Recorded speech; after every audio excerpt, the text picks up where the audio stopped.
The WeatherTech SportsCar Championship on IMSA Radio. Hello everybody and welcome to Canadian Tire Motorsport Park. A particularly warm welcome to those of you in the UK watching on Viaplay Extra in full and glorious HD. Nice to have your company on a Sunday evening at just after 5 o'clock. If you have managed to wrestle the TV remote away from your family. Around the world on RS2, IMSA Radio, live and free, no subscription required there. And of course across the North American continent on XM, Sirius XM 207, as well as IMSA TV. It's been an intriguing couple of days that have led us to this point as we're ready to get the Chevrolet Grand Prix underway. The Canadian fans only get one opportunity to see the IMSA WeatherTech SportsCar Championship, and they come out in their droves. The pit lane has just been cleared from the pit walk. At times we couldn't actually see the cars on the pit lane. Before we take you very much further, we'll remind you that we're at Bowmanville, Ontario for this race. 2.4 miles, 2.459 if you want to be very pedantic. There are 10 corners on the circuit and the track has looked pretty much as we see it now since 1961. Famous in Grand Prix circles for the first ever dispersal and use of a safety car, although we probably should gloss over that because it didn't go awfully well and people are still arguing about who won that race. This weekend we've got plenty of action areas for you, including turn 5 at Moss Corner, and towards the end of the back straight at turn 8, that's the Mario Andretti straight, there's an opportunity as well to dive down the inside at White's Corner, turn number 10. It's not been all plain sailing. Hello everybody, I'm John Hindorf. Jeremy Shaw is alongside me in the IMSA Global Broadcast Centre. Shea Adam is in the pit lane and can give us an update on one of the cars that has not had it all their own way this weekend, and that's the Lexus. Shea. And it very nearly looked like we were not going to have the second place in the championship Lexus starting today's race. Frankie Montecalvo went out for morning warm-up and had something fail in the car. They decided they didn't have time to diagnose it, and rather they needed to just put a new engine in the number 12 Faster Sullivan GT3 RCF. So this car has a brand new power plant and it is fired up back in the garage. 3 hours total to do the engine change, and from the time that the old one came out to when the new one was put in, 45 minutes. Massive amount of applause goes towards the mechanics for the number 12 Faster Sullivan crew. And to be honest, there's not enough beer in the entire country of Canada to reward them for that hard work. But that car will not roll out with the rest of the field. It will sit in the pit lane as everybody else gets the advantage of getting heat into their Michelins. Frankie Montecalvo will be allowed to leave the pit lane after the last car has seen the green flag, and then he's going to have to serve a drive-through penalty on top of that. Long day for the 12th. It always seems very difficult for me that is the case, but I understand that is to dissuade people from just changing engines between qualifying and the race. Mind, if you're going to reward your crew with beer, then there is some very good brews up here that would do nicely. Thank you very, very much indeed. At the front of the field, Tom Blomqvist has another pole position for Acura. Indeed, it's an Acura front row lockout between the number 60 Meyershank Racing with Kerbag Ajanian car. That's the white and pink machine, and the number 10 blue and black of Konica Minolta Acura. That's the Wayne Taylor Racing with Andretti Autosport. Behind them, Whelen Engineering Cadillac and Cadillac Racing. The 31 is the red and dark grey car. The 01 is the gold fronted car with the grey hindquarters. Then it's Porsche Penske Motorsports, the number 7 Felipe Nasr, the best of the 963s. Then the 2 BMWs outside of row 3 for Augusto Fuss, inside of row 4 for Nick Yellerly, just off the back of winning the CrowdStrike Spa 24 hours in a GT car, 24 and 25 in 6th and 7th, and making up the GTP field in 8th position outside of row 4. Relatively new to the championship, JDC Miller Motorsports have just had their Porsche 963. The bright yellow machine is in a very creditable 8th position and will start ahead of the second of the Porsche Penske Motorsports number 6. It's Riley on pole position in LMP3 with the 74 car. Carl Robinson starting that. Jack Hawksworth is the best of the GTD Pro cars in 16th for Vasser Sullivan. And Roman De Angelis has the Heart of Racing Aston Martin number 27, the best of the GTDs. Slightly overcast at the moment here in Bowmanville, Ontario. Air temperature 23 Celsius. That is 73 Fahrenheit. It's 90 Fahrenheit, or if you prefer, 32 on the track. Perfect day to go motor racing, 2 hours and 40 minutes. And Jeremy Shaw, we've been entertained the last couple of races in the IMSA WeatherTech SportsCar Championship. This is a different sort of challenge, just 2 hours and 40 minutes. So one of the shorter races here, but still has to be planned to absolute perfection and executed to perfection by all of these teams. I mean, Tom Blomqvist qualified on the pole last season, but didn't win the race. That's something they want to change for this year. And I tell you what, he's got the perfect guy alongside him to do that. Colin Brown will take the second stint in this number 60 car. He's won 4 times here over the last 8 years. Won the PC category in 15 and 16. He won overall in 2018 in the LMP2 car, and he won last year in an LMP3. So he knows how to get it done. He was the quickest guy in practice. His teammate was quickest in qualifying. It's all looking good for Meyer-Shank Racing, but you're right, they've got to get the strategy right as well. Shea Adam, you've heard from down in the pit lane. It'll be we three that take you through our Porsche keys to the race. Is watch that track position. Only 34 cars. We had 57 cars last time out at Watkins Glen, just a few hours south of us here, I suppose.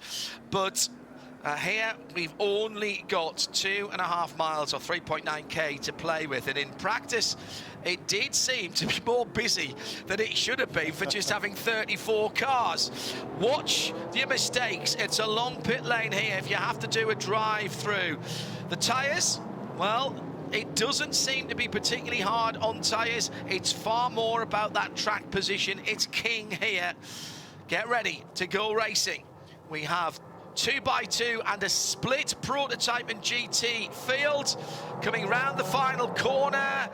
We go green, and 2 hours and 40 minutes are counting down with Tom Blomqvist leading to the line, but he gets jumped by Ricky Taylor in the black and blue car, who nosed ahead for a moment or two. But of course on the inside line, Tom Blomqvist just eased his way through the first corner over the top of the brow at Clayton and down the hill as the GTs come. Oh, that's a bit more ragged there, and a great start for Jack Hawksworth, who jumps away from Jules Gounod in WeatherTech Racing's Mercedes in second position.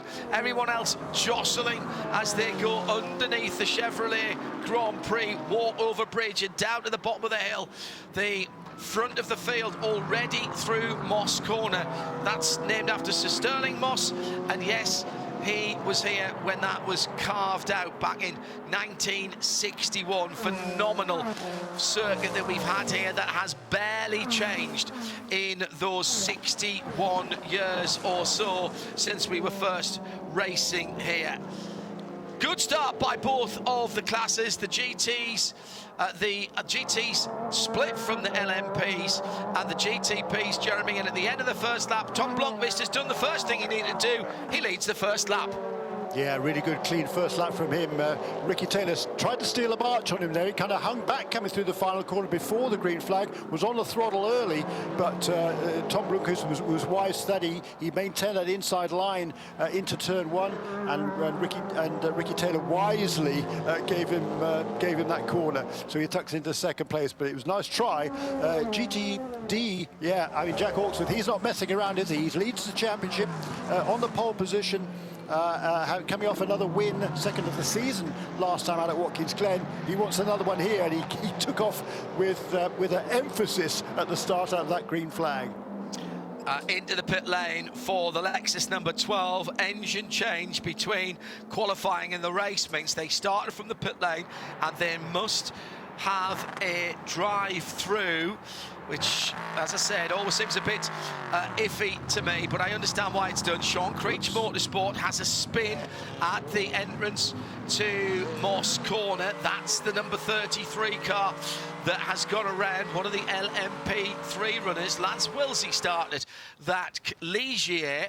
Got Ligiers and Duquesnes in that class.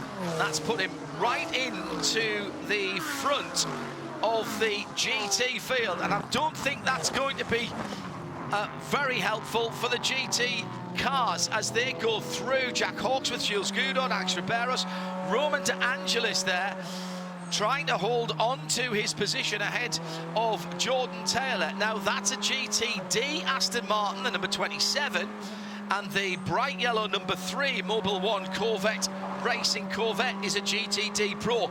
Right now, and towards the end of the race, that matters not at all. They are just, Jeremy Shaw, jostling for position. Oh, yes. And this is and they're going to be doing so for the next 2 hours and, what, 38 minutes or whatever it is now. It's going to be a cracker. Whoops, and then that's a replay, I presume, of Lance Willsey's spin. Just coming down the hill, we saw an LP3 car lose it slightly differently yesterday, and had a heavy impact with the wall on the left-hand side of the track. As Lance Willsey just about gets it fired up again as the GTD leaders are coming on top of him. So does a good job of keeping out of the way there. And Jack Hawksworth leads then with the Aston Martin in second position. So he's made up a position on this first couple of laps. Has Alex Riberas ahead then of Jules Goudon on that first lap. Yeah, that was a nice move by Riberas. Top 3 in GTD are all pro cars now as they head round.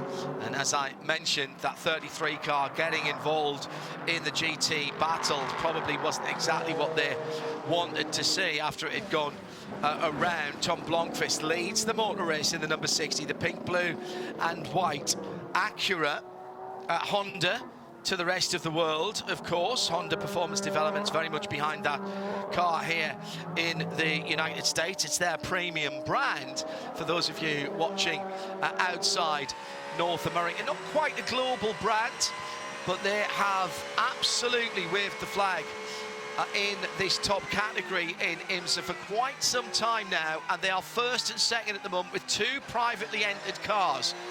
Then it's the best of the Cadillacs. Well, there's a brand that needs no introduction whatsoever. The gold-fronted 01, Sebastian Bourdais, getting a tiny advantage over Pipo Derani in the red-fronted number 31 Whelen Engineering Cadillac from the first of the Porsche Penske Motorsport. How's that for a big name in this championship? The new Porsche 963, which did not have a good run at Le Mans a couple of 3 weeks ago, but has been plying its trade very nicely here in the American Series, and indeed did cross the line first in our 6-hour race a couple of weekends ago. However, was then disqualified with a slight technical issue after the sale in 6 hours of the Glen. The 2 Cadillacs battling into turn 8, 9 and 10, with Pipo Derani trying to get around the Sebastian Bourdais gold-fronted car, and that's allowed Felipe Nasr in the white and red Porsche to close right up in them as they go through turn 2 now, Jeremy. Yeah, indeed, and Sebastian Bourdais was able to sneak ahead of Pipo Derani on that first lap, and he's just about maintaining it, but that was a good, strong challenge from Pipo Derani. Elected not to try and go around the outside of him at turn 8, earlier stage of this race. That's probably the smart move, but he certainly thought about it. So, in the opening moments of this race, the 2 Cadillacs battling for 3rd and 4th. What we know about this racetrack, first of all, it's quality. It is, I think you can probably call this old school in a lot of ways, Jeremy. Very little runoff. We never talk about track limits here because there is grass towards the end of the circuit, maybe down at the bottom of turn 2, but if you've gone wide there, you're probably not taking any kind of advantage. and the drivers absolutely love it. There's been a lot of investment here in the infrastructure and on resurfacing of quite a lot of the track as well. What it hasn't changed is how it was traced out back in the early 1960s, and that is the challenge for drivers, suspension technicians, for the tyre technicians and everybody else here this weekend. Yeah, it's cool, isn't it? Just a fabulous venue, and just wonderful to see so many people here this weekend. It's a tremendous crowd. I mean, they love their racing up here. There's so much enthusiasm for motorsport in general in the Toronto area, well, in Canada in general, to be honest. There's a big crowd here on hand here. I think, yeah, we're already settling now into what should be a really intriguing race. Around the track on the PA and the local FM, around North America on XM, Sirius XM 207, and around the world on RS2, part of the Radio Show Limited network of channels, along with our TV syndications on the world feed. Great to have your company wherever you are this Sunday. The two Cadillacs battling through traffic. I did say that 34 cars weren't that many, but I also said in our Porsche Keys to the Race, traffic density is going to be an issue. And the two Cadillacs battled by the Arrow-sponsored Lamborghini, the Huracan of Misha Goikhberg, quickest in warm-up this morning. And that car, they've found a balance on that car that they seem to like, that black and green Arrow Lamborghini. And that car at the moment sitting in 5th position in GTD. GTD standing for GT Daytona, runs to global GT3 specifications and formula. So if you're new to IMSA WeatherTech Racing, you're watching at the moment what are called GTPs, LMDH if you were watching Le Mans, or Hypercars if you were watching Le Mans, or WEC earlier on today. LMP3 should need no introduction to you. That's a global formula. GTD Pro and GTD are basically GT3 cars, and there's no difference in the balance of performance or the performance potential between the two GTD classes. It is down to the driver experience that puts them in the different classes. We'll go down to the pit lane in a moment after we see this battle for 3rd, 4th and 5th with Felipe Nasr right there. And in fact, Augusto Farfus in the first of BMWs, the number 24, is now looking in the back of a Porsche as he goes over the under the Chevrolet Grand Prix. If he'd been getting over it, he would have been outside the track, which would have been rather difficult for him. Now heading up the hill to turn 3, Shea Adam is down in the pit lane with Aaron Teelitz from Lexus. Aaron, it was a rough start to, well, not the day, but, you know, you go out for morning warm-up, see an alarm on the system, doesn't quite look right, and all of a sudden you're putting a new engine in the car. Frankie Montecalvo, though, must be happy with his new engine because he's already passed a car for position. Yeah, I mean, to be honest, so far the heroes of the day are Vassar Sullivan crew. Those guys did an insanely fast engine change. It is not easy to change an engine on these modern-day GT3 cars. So many sensors and wires and hoses running everywhere. So to get it done in the time they did and to even be out there to start the race is amazing. And yeah, Frankie just absolutely killing it out there. This is his favorite track we go to, so we're going to make the best of today anyways. Are you going to let him do a little bit more than minimum drive time since it's his favorite track?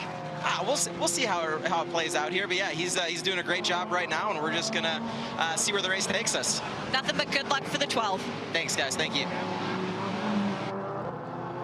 Joining the conversation with us at IMSA Radio on Twitter. Hello to the Discord group as well, and thanks for all of your input over the weekend, not just on this race, but also the 3 other events that we've been covering for you in GTD. Madison Snow's gone by Roman De Angelis, Jeremy, to claim the GTD lead, but at the front of the field, Tom Blomqvist, relatively speaking at this early stage, has checked out. I know it's only 1.1 seconds, but it's been so close this weekend. That's significant right now. He had pulled up about, what, 1.7 seconds before they found that traffic. Then all of a sudden, having the GTP cars were kind of spread out. Well, then last time around they weren't, but now Tom Blomqvist with clear traffic again is sending some good lap times down into the 7s. His fastest lap of the race, 1:07.46 so far in this race. 6.4, excuse me, 7.64. And just to put that into perspective, the fastest lap last year, the lap record for DPI cars was also set by Tom Blomqvist at 105.9. So, you know, low to mid sevens at this stage in the race. That's pretty good going. And it'll be interesting now to see if he can extend his lead over the rest of these contenders. Antoine Cormur, the Ave Motorsports Ligier driver, has been in and through the pit lane.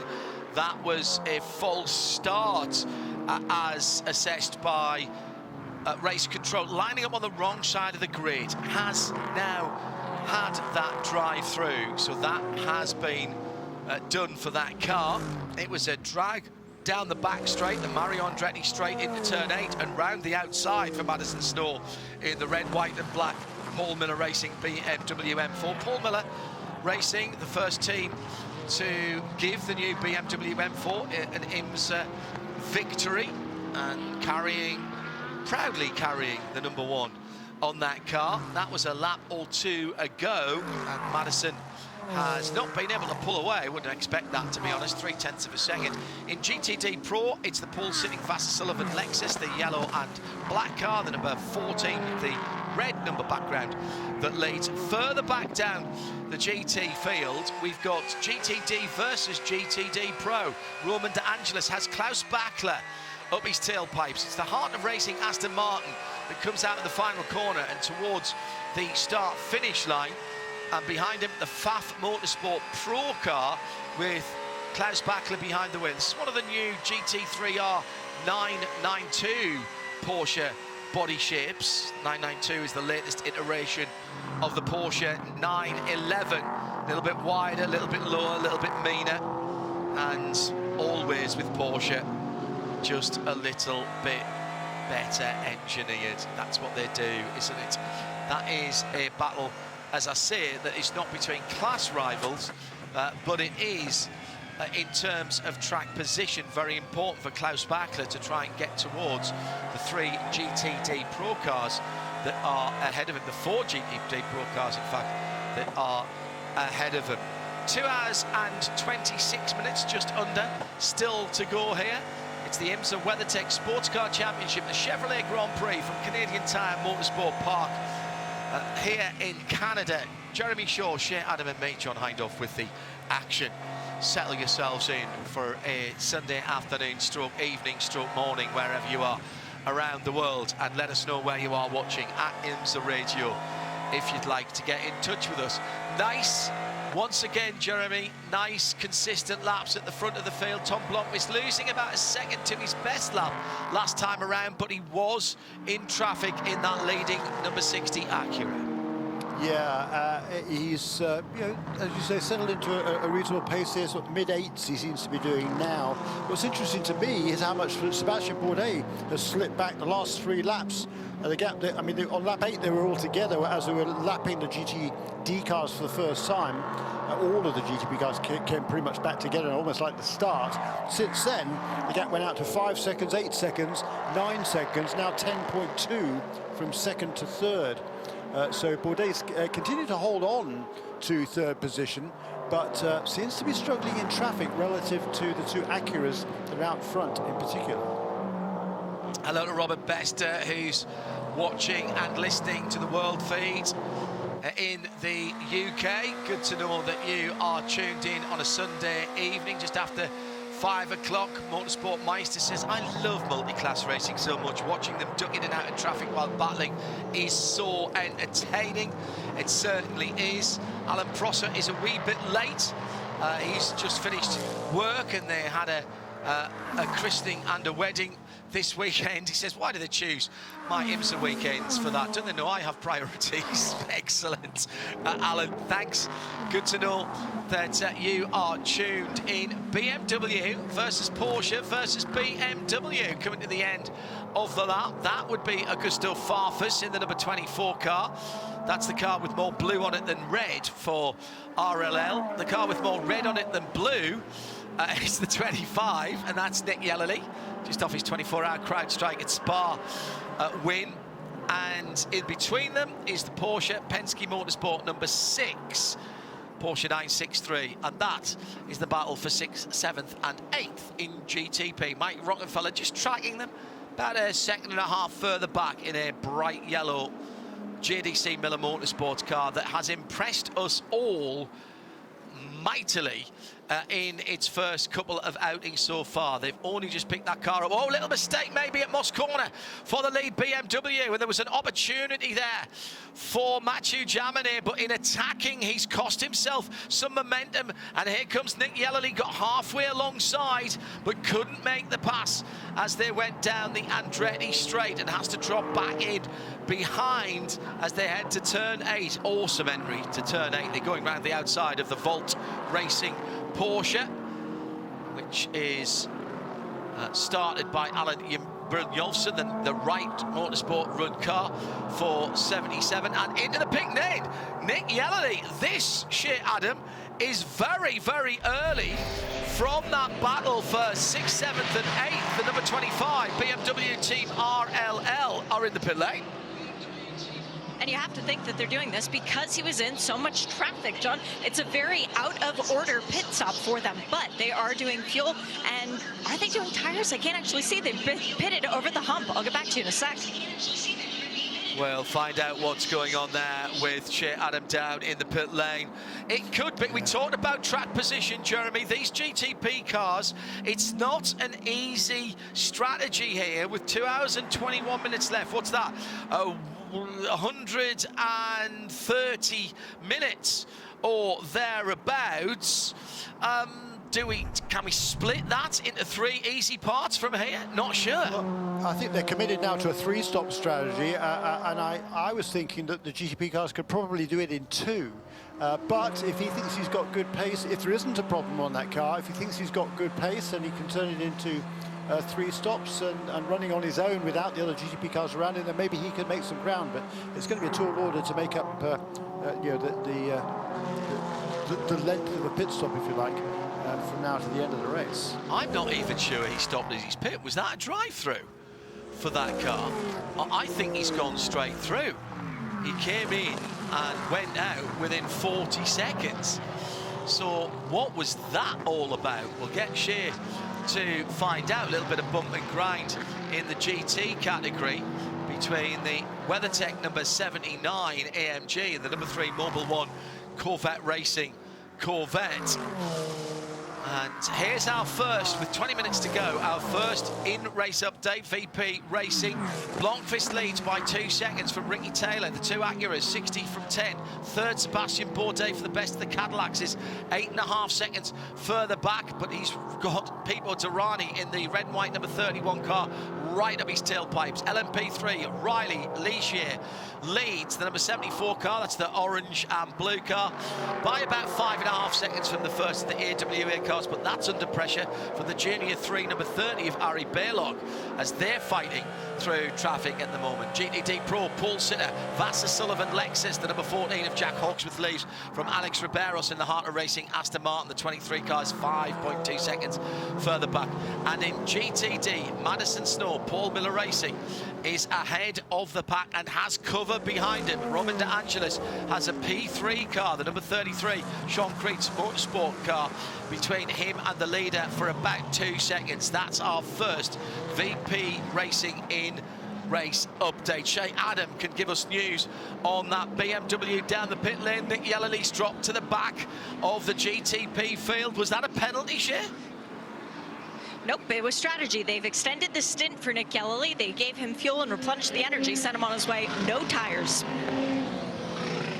So I wonder maybe if they were just looking, because he was pushed onto the grass by the Porsche Penske Motorsport car that time around. Winkerbill loved this circuit, cracking day for sports car racing. Fantastic racing, and it's down at turn 1 where the action is at the moment. It's for 3rd, 4th and 5th position over the top of the rise as they go past the GTD leader down into the bottom of the hill at Clayton Corner. The gold fronted Cadillac, the 01 of Sebastian Bourdais, holds 3rd at the moment. The red, white and black Cadillac is Pipo Derani, the 31 car in 4th, and Felipe Nasr is the best of the Porsches, and they are right there, Cadillac, Porsche, as they head head up the hill towards Moss Corner at the far side of the circuit, Jeremy.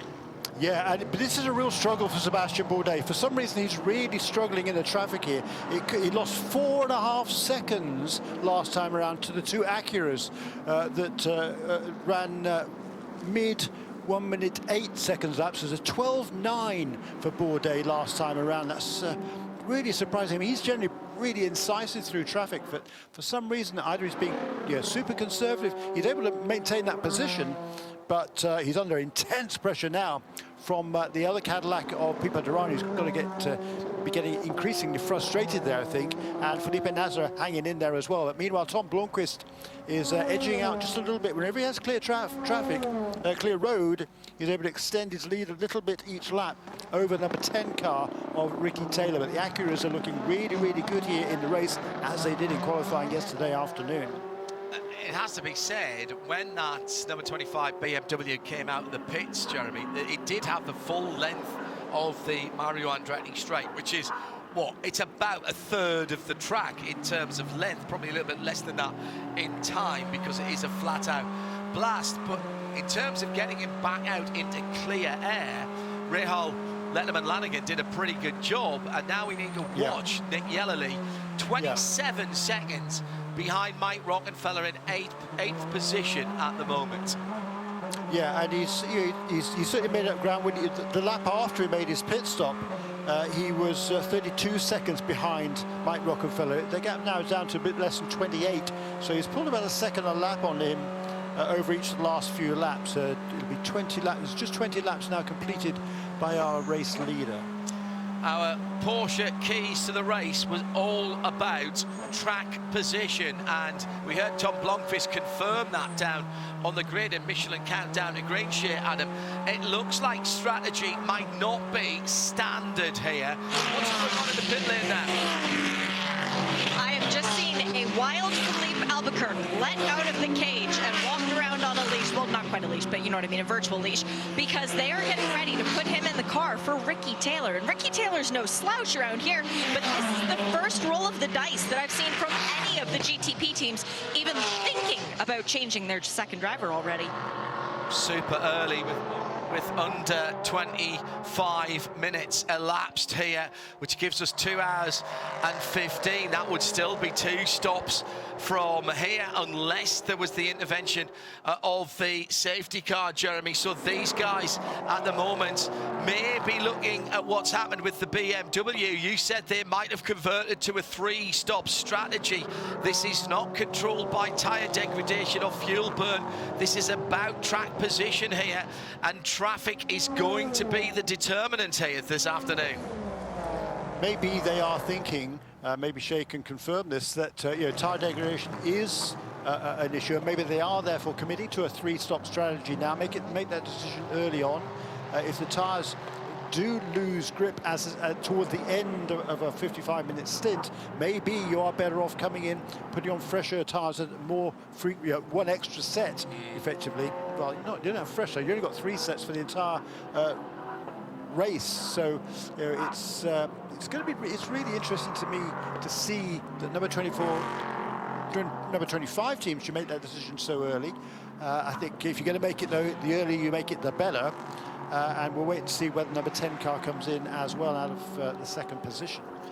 Blocking penalty, a warning for Jules Guinon, 3rd position in the WeatherTech Racing Mercedes in GTD Pro. Jordan Taylor's been pressuring the back of that car. Blocking here is determined as making a move in response to somebody behind you. You can pick a side of the track, move over and stay there. You can defend as much as you like down to the inside of the corner.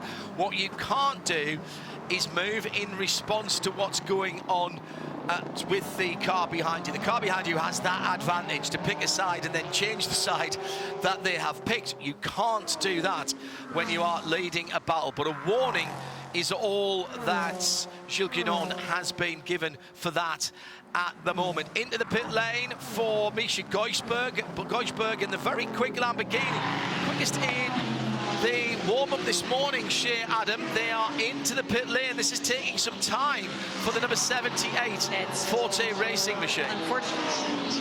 Unfortunately, John, it's quite a bit of damage damage the right rear of the car. They took the tire off, they put a new one on, and they then took that one off. They're looking in there. Looks to be potentially some suspension damage. They did top it off with fuel, assuming the Misha could get back out, but it doesn't look like the 78 is going anywhere anytime soon, which is a shame because Misha and Loris were the fastest two drivers after the second practice session yesterday. Yeah, engine cover's coming off now. They need more access.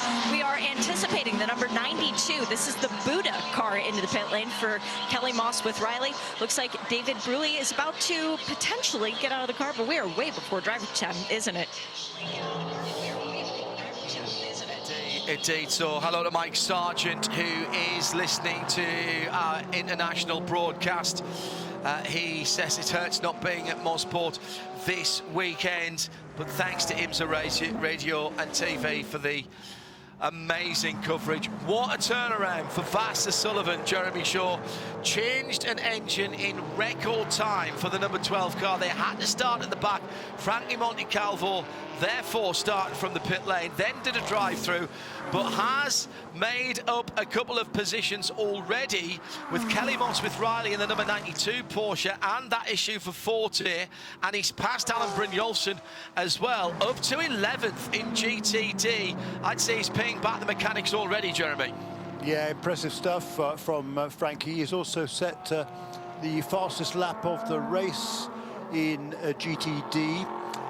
Is he actually quicker than his? No, he's the teammate car, Jack Hawksworth, who is leading GTD Pro pretty comfortably, or relatively comfortably at least, at this stage. He's got five seconds over Alex Riberas in second place. Jack Hawksworth has turned a 1:16.903, which is a couple of tenths, 3 or 4 tenths outside Danny Juncadela's lap record that was set last year in GTD Pro.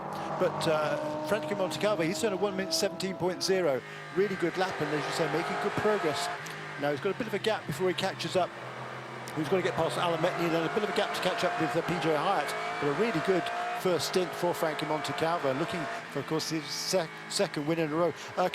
Just a note about GTP, number 6 car of Matthew Jaminet was able to get past Augusto Farfus, 4 or 5 laps ago now, and is pulling away and closing in on his teammate Felipe Nasr. So the two Penske Porsches running at the moment in the 5th and 6th places. Hello to Switzerland and to Right Turn Lover, who are tuned in on our international feed. If you're in the UK watching on Viaplay Extra in glorious HD, thank you for being with us this Sunday into the early evening, just coming up to 20 minutes before 6 in the UK. We've got 2 hours and 10 minutes still to go, and Tom Blomqvist leads by 1.2 seconds from Ricky Taylor in second. The two Acuras bossing things at the front of the field. The next car is 14 seconds back, and that's the Cadillac of Sebastian Bourdais, who does not seem to have the pace of the cars around him, but he's holding on to that 3rd place. In LMP3, the top 3, Riley, AWA and AWA, that's a Ligier ahead of 2 Duquesne, 74-13 from 17. GTD Pro, Vassar Sullivan Lexus, Jack Hawksworth with a 3.5 second lead on the Aston Martin Heart of Racing number 23, Alex Riberas, and Jules Guenon, who is the WeatherTech Racing Mercedes driver in the white, mostly white, number 79. And in GTD, Madison Snow for Paul Miller Racing and BMW lead. BMW weren't overly excited coming into this weekend, but the Paul Miller Racing car has been the fastest of the Beamers all weekend and is now at the front of the field. That is a good race car. It might not have been the best qualifying car, but it's a good race car this afternoon.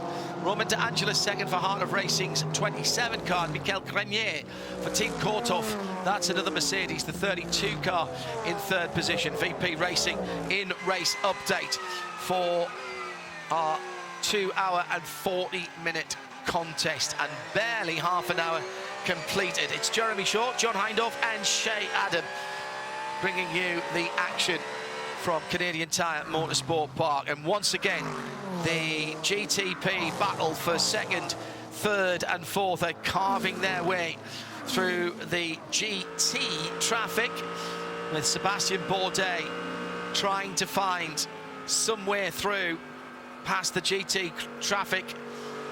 Michael Grenier just having to give way into turn 8 as the Porsche of Felipe Nasr steamed through into the final corner.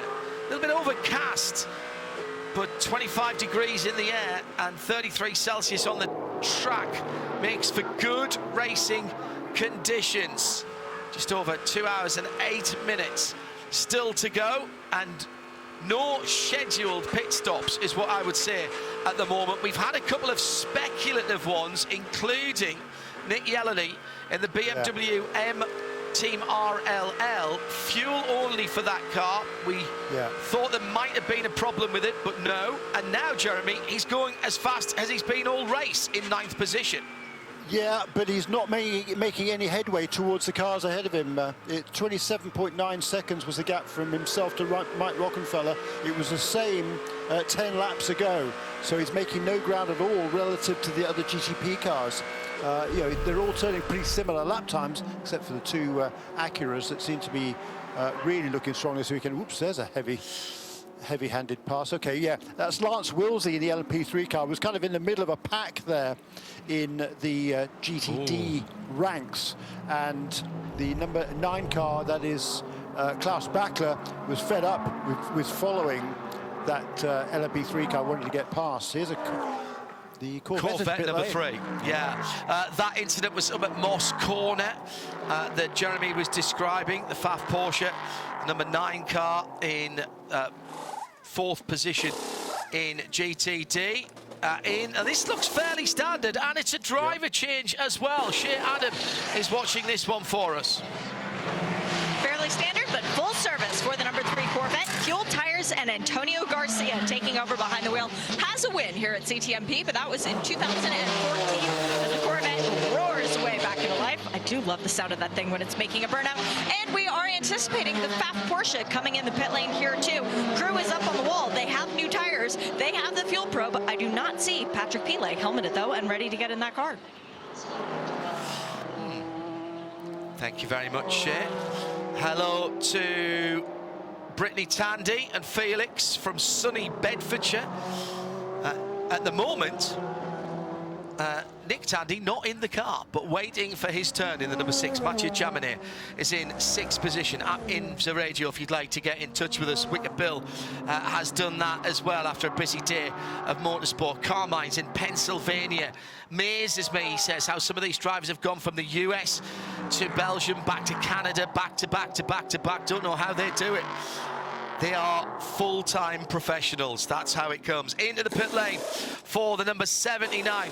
This is this was the 3rd place GTD Pro car. Jules Gounon staying in the WeatherTech AMG. Shea Adam.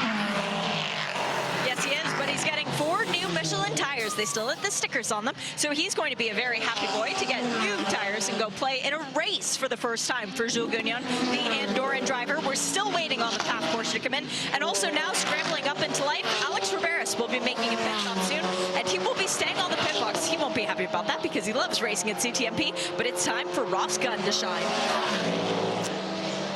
Something I missed about 10 minutes ago, but this could be important. The number 6 Porsche Penske Motorsport just done its fastest lap in the hands of Mathieu Jaminet, but was called for overusing energy and power about 10 minutes ago. At the series here, much as the FIA WEC does, have their own torque sensors on the drive shafts of the GTP cars, and the car number 6, the Porsche of Porsche Penske Motorsport, failing to adhere to controlled powertrain parameters. It's a warning for now for that car. We're seeing more GTD cars into the pit lane, including Jack Hawksworth from the lead of GTD Pro and Alex Riberas from 3rd share. And split strategies, because we saw the driver change from Corvette. There is no driver change going on at Lexus. Jack Hawksworth stayed aboard. Fuel and tires for them, and a very good stop as well for the Heart of Racing, the number 23. But as I mentioned, Ross Gunn is now behind the wheel of that car. And if I walk up too fast and just sneak a look, Patrick Pilet still sitting cross-legged on the box. So some of the cars have changed drivers, some being Corvette. Everyone else, and Aston Martin, everyone else has stayed the same. Very interesting.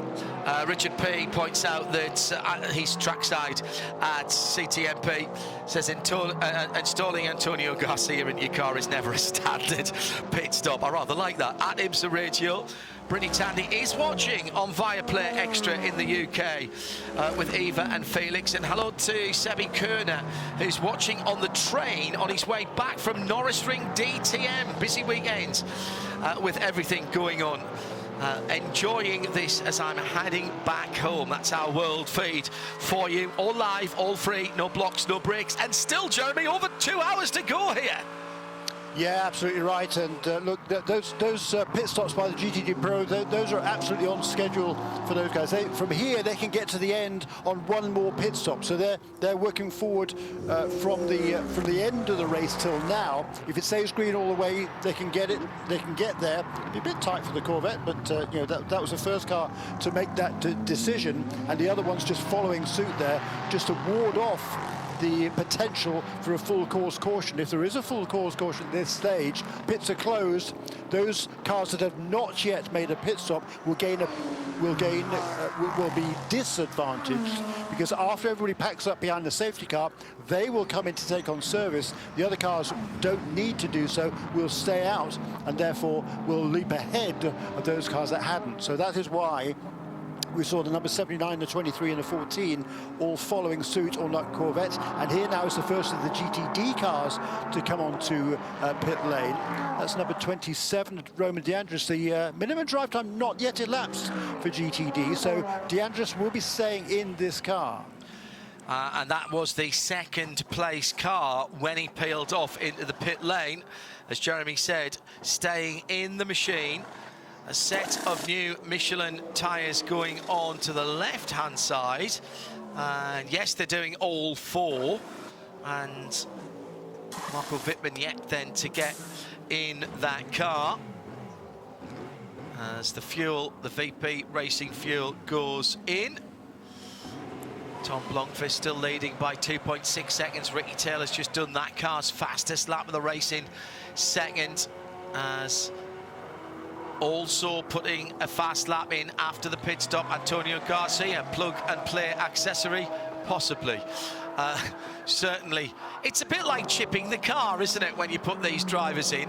And he's right up the tailpipes now with Frankie Montecalvo. Now, he's in 10th. Frankie is in 10th position for Vasser Sullivan. But just ahead of him by about 3.5 seconds is second in GTD Pro. The GTD Pro cars having stopped early. This means that Madison Snow is the best of the GTD cars, ahead of Pfaff Motorsport, who leads GTD Pro, but yet to make their first stops in this 2 hour and 40-minute race, of which we have pretty much spot on 2 hours still to go. Yeah, and that's the only one of the GTD Pro cars that has not made a pit stop. So Klaus Bachler, his first time here at Canadian Tire Motorsport Park, as with several drivers in this field.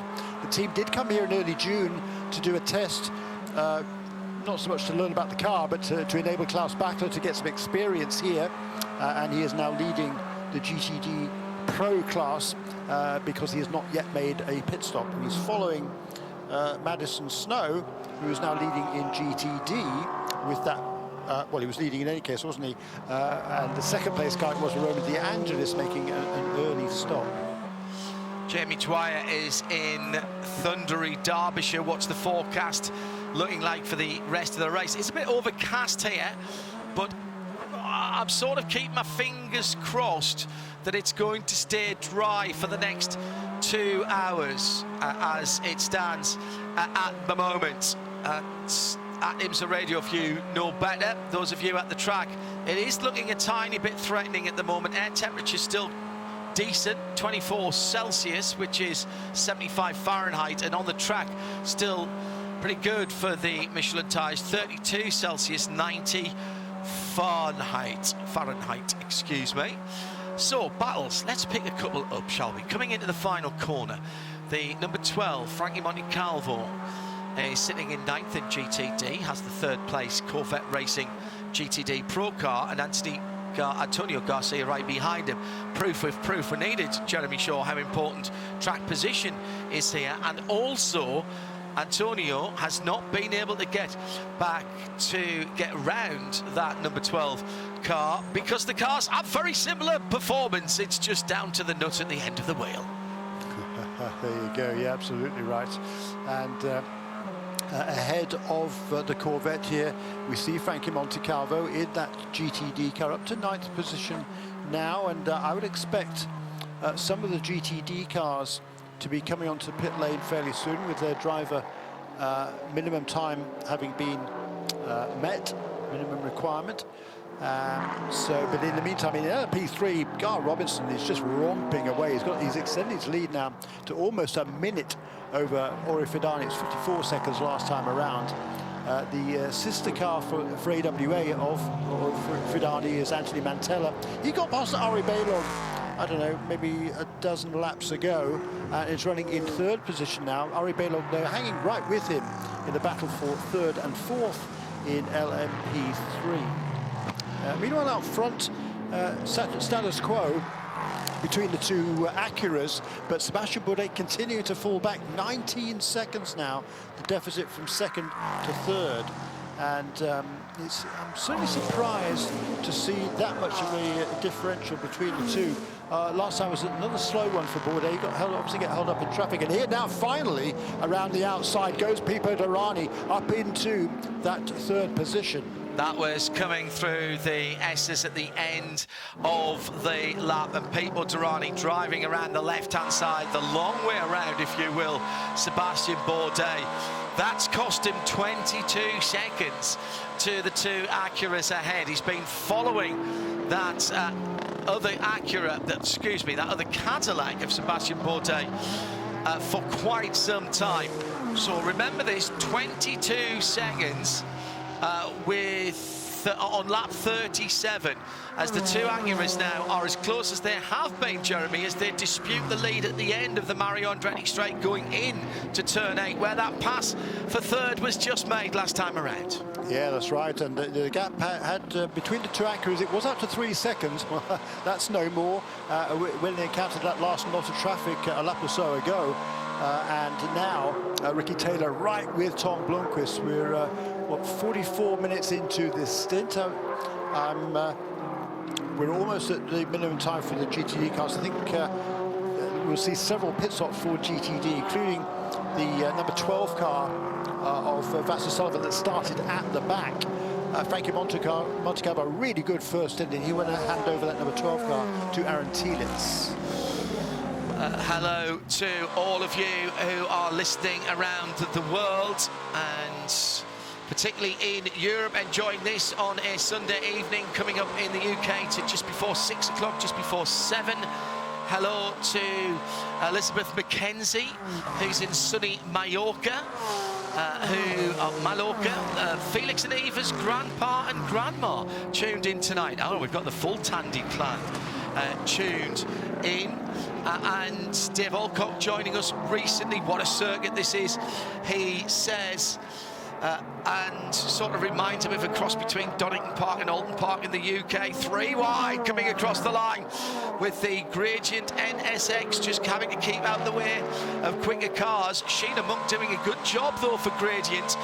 Catherine Legg, 2nd quickest in warm-up this morning in that green and white G Wentworth number 66 Acura. Hot on the heels of them signing a new deal, a new sponsorship deal with a clothing company, premium golf clothing company. Sheena and Catherine both being made ambassadors, as we're waiting for more cars to come in. Alan Brynjolfsson peels off into the pit lane from the back of the GTD field. That's the first driver I would suggest coming in at the end of his time. Oh, hang on, we've got the GTD leader coming in. Klaus Bachler then goes through in Pfaff Motorsports Porsche number 9 to the lead, and Shea Adam is down with Paul Miller Racing. Fuel, tires, and a new driver for Paul Miller Racing. Minimum time has been met. This is part of their strategy. Brian Sellers is going to be taking this car to the end of the race as Alan Brynjolfsson concludes his service and rejoins the track. But now it's not Alan, it's Trent. Fuel and tires for the Right Motorsport number 77 Volt Racing car. We've also got 3 LMP3 machines in. Both of the AWA runners, Ori Fidani staying on the pit wall because now it's time for his co-driver Matt Bell to take it to the checkered flag. Wayne Boyd has taken over for Anthony Mantella in the Daytona winning number 17, and also in Junior 3 racing, hometown hero Eric Chris, yay, taking over for that machine. He set the fastest lap of the weekend, the fastest lap ever for an LMP3 car around this place on Friday afternoon. Let's see what he can do in the race. We've also got that JG Marble Acura. You mentioned it for Canadian racing. Sheena Monk done. Now it's time for Catherine Lake to shine. And the team operating this weekend with heavy hearts. Andrus, their strategist, their main guy, let's face it, not here this weekend. Andrus, we miss you. Instead, Andrew Pinkerton is filling in and doing strategy. Mark Miller also helping out on the box. They are going to try and get a trophy for Andrus, but that is a very clean stop for all the aforementioned cars. Paul Miller Racing, first one's back out on the track. We wish you all the best, Andres. Didn't realise that you weren't trackside. Mark Miller off the back of an excellent run to just off the podium yesterday for Faze Motorsport with long associations with that team. Now into the pit lane, Brendan Areeb for Inception Racing and the McLaren, the black and red car. We've also got BMWs from Turner Motorsport. It's the 96-inch here, Adam. It's the Taco Mobile for Patrick Gallagher, having done his drive time, now handing over to Robbie Foley. Fuel and tires in that car already back off the lane. Great burnout by Robbie, kicking the tail out, getting a little bit close to the pit wall, but that's all good. He didn't pit me. And for Brendan Areeb, staying on the pits as he has now done his drive time at CTMP, handing over to CTMP rookie Frederick Shandor. McLaren fires back up into life, just waiting on the fuel. Very good stop for Inception as the first of our GTP teams for an appropriate pit stop time. Not early. We're going to see the JDC Miller Motorsport Porsche coming in and Rocky taking over. Magnificent stuff here at Canadian Tire Motorsport Park. Shea Adam in the pit lane, Jeremy Shaw and me, John Hindolf in the booth. Just a moment or two ago, the usual Samozzel. I think we had 4 across the track at the bottom of turn number 2, and it was a change of position as the Porsche went round one of the Cadillacs. That was the 01 car. And I think that was Felipe Nasser going past Sebastian Bourdais. Might have just finished that manoeuvre off slightly off the track, Jeremy. Yeah, and Bourdais really struggling. I don't know what it is, but he's either he's just trying to stretch that fuel load or struggling with tyres, or I don't know what it is, but he just doesn't have the pace. I mean, since Pipo Derani got past on lap 37, which was 5 laps ago, Derani has pulled out 6 seconds more now over Bourdais, with Nasser up into the 4th position. Meanwhile, the gap from 2nd to 3rd, Taylor to Derani, when Derani got past Bourdais, it was 21 seconds between 2nd and 3rd. Now it's 17, so he has made some inroads into the lead of the Acura. And now having lost a place to one of the Porsches, Jeremy, just to underline what you were saying about Sebastian Bourdais, Mathieu Jaminet is right up his tailpipes as they go down the long Andretti straight, which is not straight actually. It's got a couple of kinks in the middle of it and a couple of quite steep rises as well. Coming through to the end of the lap now, the gold and dark grey Cadillac comes to the line with the red and white number 6 Porsche 963 in close contention there.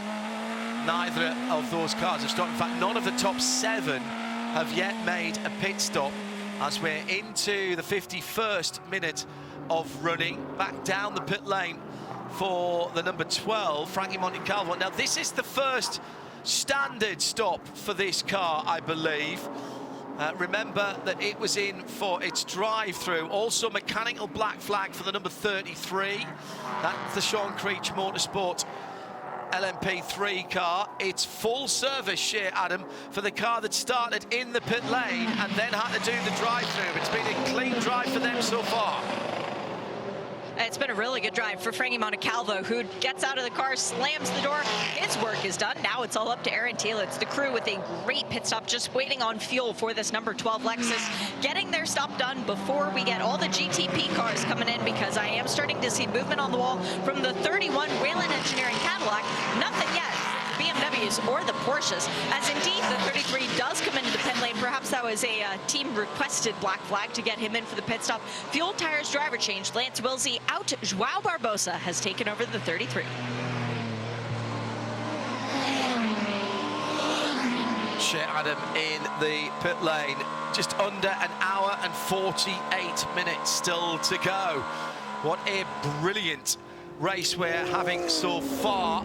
Penalty for the 78 car. I'm just taking, I think that's what race control have just said. That's Misha Goikberg. That's gone behind the wall actually, but they had too many people working on the car, so if and when that car comes out, it will have a drive-through. Now back to the front of the field. Ricky Taylor from second. Here's the first of the Acura pit stops at the end of lap number 45. The black and blue car comes in towards the end of the pit lane and to its stop. Philippe Albuquerque must have been wanting to be left alone, because he's been sitting with his helmet on this entire time, as he now is taking over the car and needing to wear the crash helmet for the first time today. He's getting strapped in. Philippe, whose best finish at this track is only 4th. I would have lost a lot of money on that. They are doing fuel for new tires. They look lightly scrubbed in, but very lightly, as if they did that at the start of qualifying. But of course they didn't, because Ricky stayed out on track the entire time. So now they close the door for Philippe, make sure his belts are all done. He's looking in the mirror to see if there's anyone in the fast lane, looking in the other mirror to watch the fuel nozzle come out. There it goes, 38 seconds stationary for the Konica Minolta Acura. Good stop. And that includes a full tank of VP Racing fuel. Here's another penalty, and this is significant. It's the Robbie Foley for Turner Motorsport failing to adhere to minimum refueling time. That'll be a drive-through, and Robbie Foley for Turner Motorsport already coming in to answer that penalty as the leader heads to Shea Adam. The number 60 Acura with Tom Blomqvist is in the lane. Fuel Tires and a driver change as Colin Brown, 5 times a winner at CTFB. Colin Brown takes over this car. These tires, they are shiny and new, so that's nice for the Myers Racing crew. We also have the LMP3 leader in Gar Robinson. Phenomenal opening stint from pole position, led the whole way. Well, now it's turn for his best friend Felipe Fraga to take over. And a little further down the pit lane, Fuel Tires and no driver change yet. Nick Grenier staying aboard the number 32 team Cawthorpe Mercedes. It will be Mike Skeen at the end of that race, but it's not quite time for him yet, as that's the sound of the engine revving. The 74 with a fast pit stop came in behind the Meyer-Shank Acura, left well clear of it. Wow. That was the LMP3 Riley, the Ligier that Shea was talking about, the Ranch 74 orange and blue car that got out ahead of the leader. Meantime, what about the chasing pack? We've yet to see Pipo Derani come through and make his first pit stop, so it should be the Cadillac number 31 that's leading at the moment. But did the number 60 get out ahead of the number 10? There were the cars at the front of the field. Yes, it did. Yes, it did. Number 10 just coming over the top of the rise. The Konica Minolta car between 1 and 2. 31. Pipo Derani leading by around about 5 seconds from Porsche Penske Motorsports, Porsche 963, the number 7 car. That's the one with the black stripes on it. Then Sebastian Bourdais, another 2 seconds further back. Then Mathieu Jaminet, but none of those cars have stopped. It's 30 seconds between the leader and the first of the cars.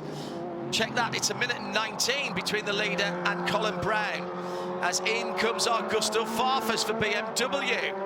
And that looks like a full stop as well, Shea Adam. It is. It's Fuel Tires, energy replenishment, and a driver change, as Philip Eng has taken over from Augusto Farfus, who walks kind of slowly back over the wall. His work is done. And as Philip told us in the Michelin Countdown to Green, it is very physical work driving these cars. You cannot give less percent. You can't give 5% down, because if you do, you're looking at a half-second a lap. So it is 100% effort from these drivers every single lap around the track. They are just waiting on the fuel and the energy replenishment. Now the BMW fires back up and leaves on full electric. Up on the wall also for Wayland Engineering, IC and Alexander Sims, but more importantly, looking back towards pit in, the number 6 Porsche is on the lane, 3rd in championship points. This is Mathieu Jaminet handing handing over driving duties to Nick Candy. So hello, Brittany, Eva, and Felix. Your dad is about to take over the wheel of the number 6, and we have some scuffed tires going on this car. So they are still fairly new, but they have had that sheen taken off. Let's see if that helps Nick Candy get them up to temp and pressure a little bit quicker. Still no movement on the wall for the number 7, but Matty Campbell is helmeted and sitting there waiting to be let out to play. Meanwhile, Renger van de Zande is now standing on the wall for the 0-1 Cadillac Racing entry. So I think Sebastian Bourdais might be pinning here soon. What a first hour of the race that we have had. Coming up to 58 minutes. And Jeremy Shaw, the Porsche's going pretty long, and the Cadillacs, as Pete Bordurani comes in to the pit lane. 57 minutes completed. We've yet to have Seb Bourdais. So, Seb Bourdais not quick. Do we think he was saving fuel, Jeremy? Yes, I'm sure he was, but he's still going to be a long way back when they make these pit stops. Whether he can make up that amount of deficit in the closing stages will remain to be seen. There's a minimum pit stop time for a full replenishment of the energy systems, primarily fuel, on these cars. But yeah, I don't think they got the pace. What's interesting to me though is the pace of number 31 car, which was really good at the end of that stint before he brought the car onto pit lane. Also into the pit lane, the FAF number 9 Porsche, slightly changed livery this weekend. And that looks fuel, tyres and a driver for the FAF Porsche. Klaus Bachler out of that car. Came in from the leader GTD Pro. Jack Hawksworth will go back through in the number 14 Vasser Sullivan Lexus. He started the race, so yet to get out of that car. Time for me to take a quick pit stop too. Got a nice cup of iced Sacred coffee here, and for sports car fans, the sports car coffee available now with 20% off using the codes LeMond20 if you head to sacredcafe.com. That's in Europe and in the US, supporting a number of drivers and teams in endurance racing. Thanks to Tubbs and the team. sacredcoffee.com and the code LeMond20 to top up your beans or your pods, which are all biodegradable nowadays, by the way. Bourdais in. Alexander Sims has taken out the Whelen Cadillac. Full service for both of those cars. So that means Felipe Nasser comes through to the front of the field for Porsche Penske Motorsport, yet to make his stop. And I think the only car, yes, Jeremy, the only car in the field that has not yet made its first stop. And it will be a full hour then for Porsche number 7. Yeah, that's it. That is impressive. That's going to mean a much shorter final stint for that number 7 car compared to certainly the Acuras. 6 laps. If he comes in next time around, it'll be 6 laps after the number 10 car, which is the first car to pit. And there's a move for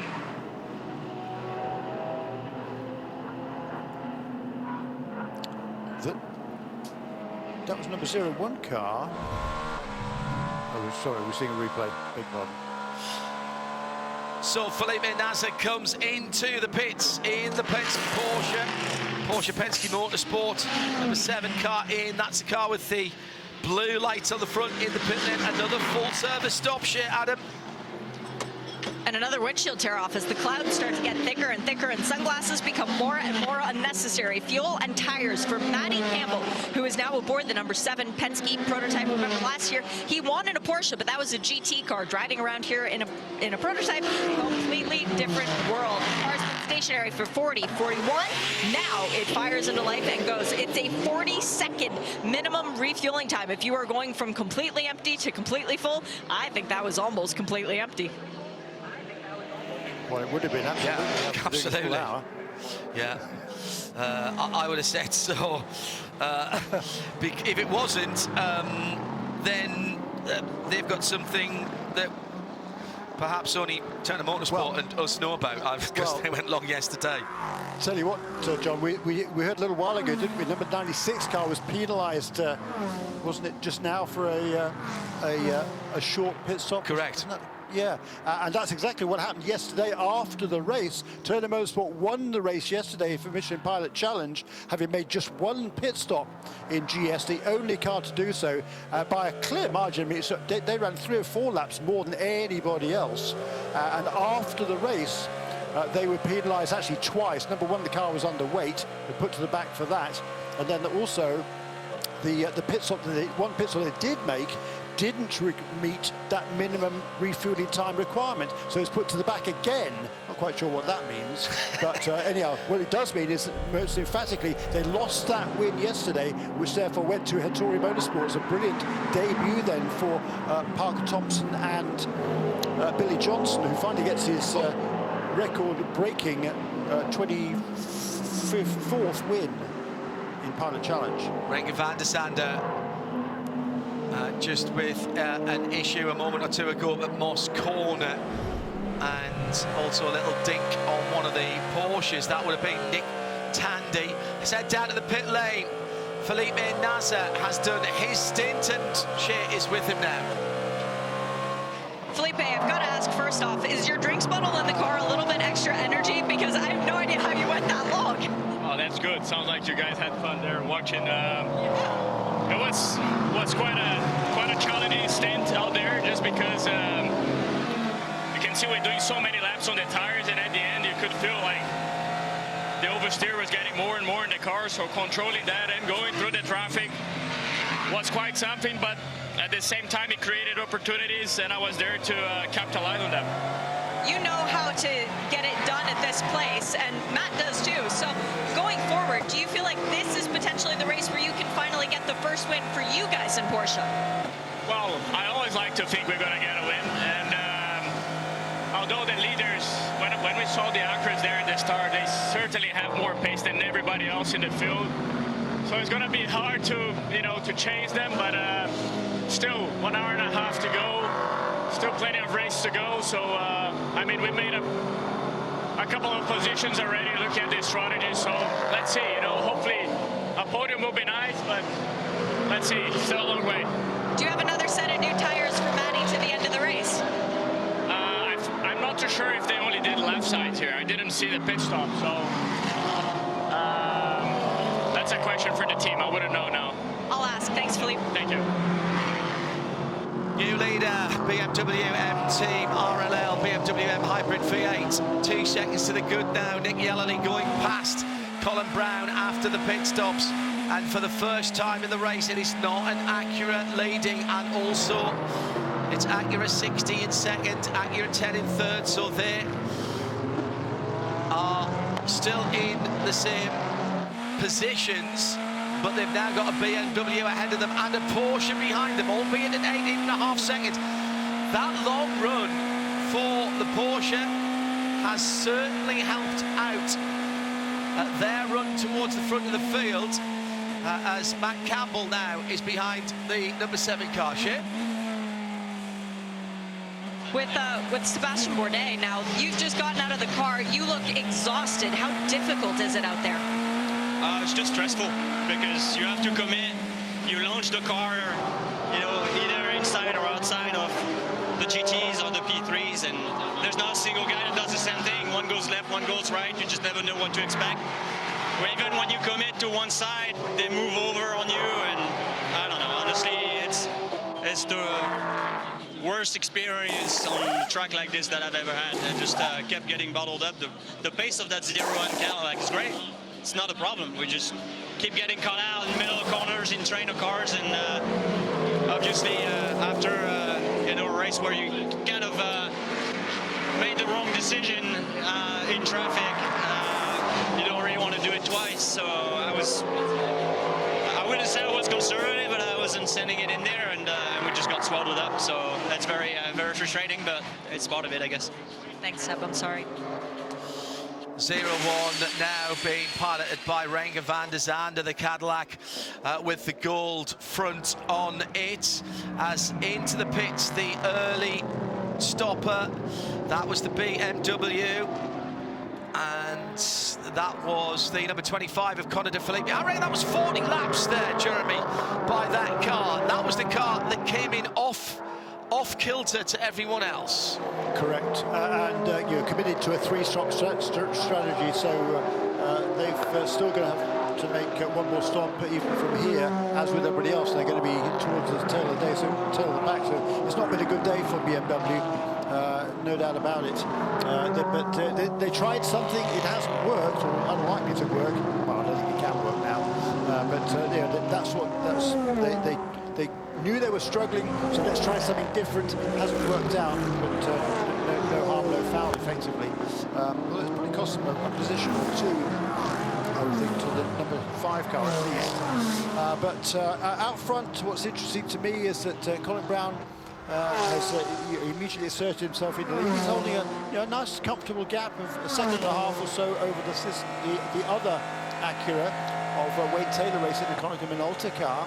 And it seems to be status quo between those two. What is interesting, though, is Matty Campbell has turned in some quick laps. He's just turned his best laps of the race now in car number 7, running in 3rd position. And by running a lap longer than the 0-1 car, he's made himself a big gain there. And by running 2 laps longer than the number 31 car, he's leapfrogged it. So it's now, before the pit stops, number 31 car was ahead of the 7 car. Now it's the other way around. So Matty Campbell has been is up in the 3rd position. Alexander Sims taken over from Pivo Derani. He's got his work to cut out to try and get back that 3rd position.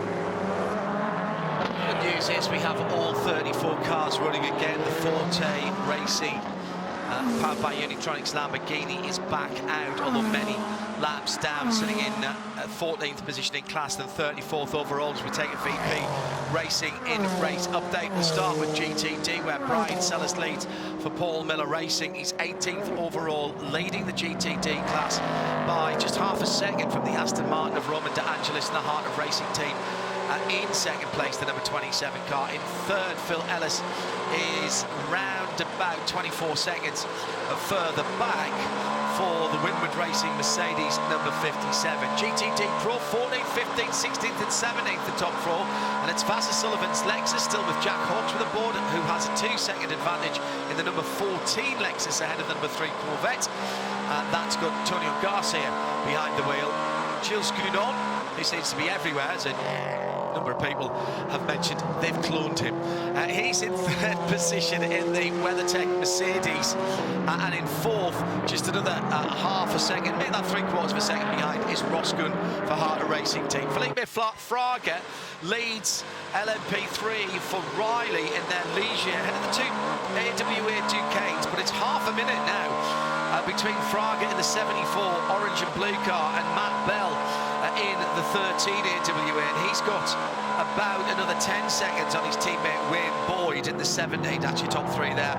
And at the top of the timing and scoring screen, it's Colin Brown now behind the wheel of the number 60 Acura with 2.5 seconds of an advantage over the similar car in the black and blue colours of Konica Minolta Acura, and that's Philippe Albuquerque with 15.5 seconds back to 3rd place. Matt Campbell for Porsche Penske Motorsport. He's in a battle with Alexander Sims and the red, white and black Whelen Engineering Cadillac, the number 31.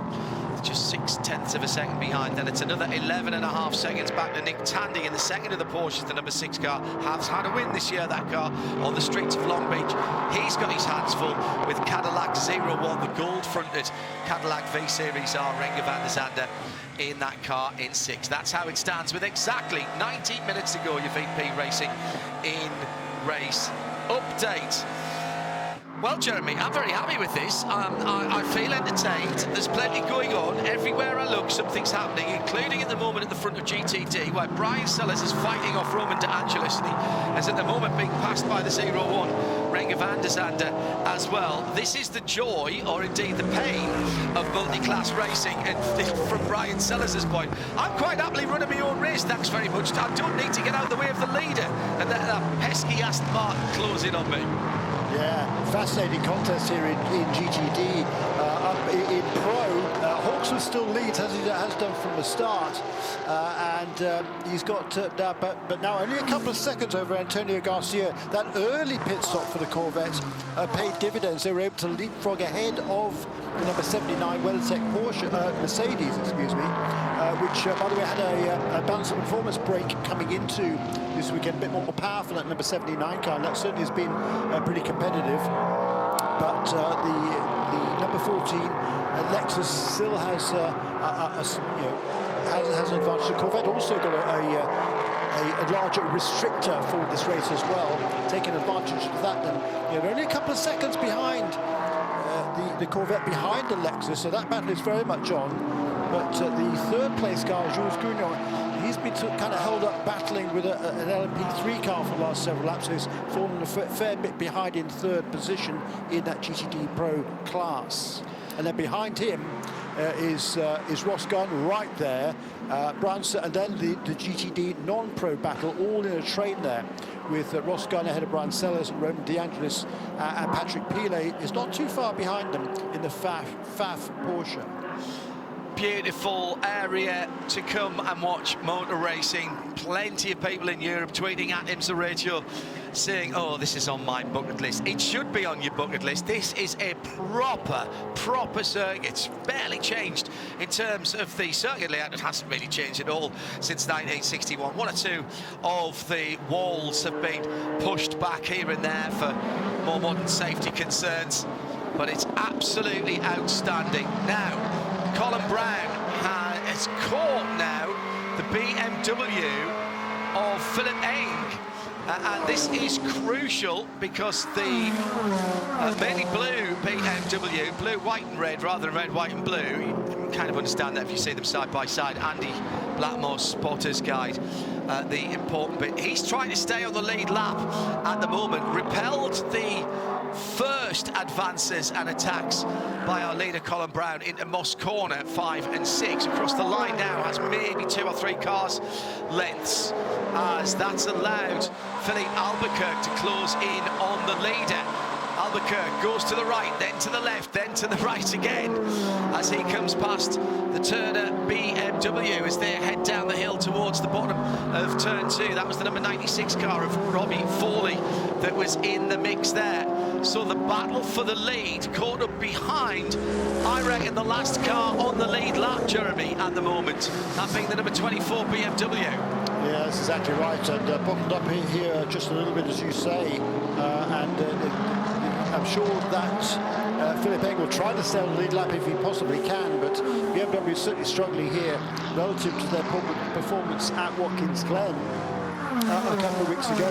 The other BMW is only about 5 seconds up the road, in the hands now of Colin De Filippi, and he now is trying to get past Tymon van der Helm in the JDC bright yellow Porsche. So that's a battle for position for 7th and 8th, but not where they wanted to be after that victory at the Glen. Worst news of Philip Eng is he is on roughly the same pit strategy as the 2 cars that are behind him, about to put him a lap down. Colin Brown 17 laps under his Michelin tyres since he came out of the pits. Philippe Albuquerque 18, Philip Eng 15 laps. At least you can see of Connor De Filippi, he's got about 8 or 9 laps in hand on those other cars. He's only 7 laps out of the pits. And finally, the pass is made by the leader, but there's a, that was very close indeed between Philippe Eng and the number 10 of Philippe Albuquerque, the Konica Minolta Acura, as they were coming down the hill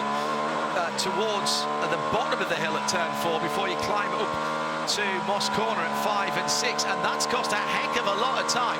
It was 2 or 3 tenths between the first 2. It's going to be 2 or 3 seconds by the end of the lap. These cars very evenly matched.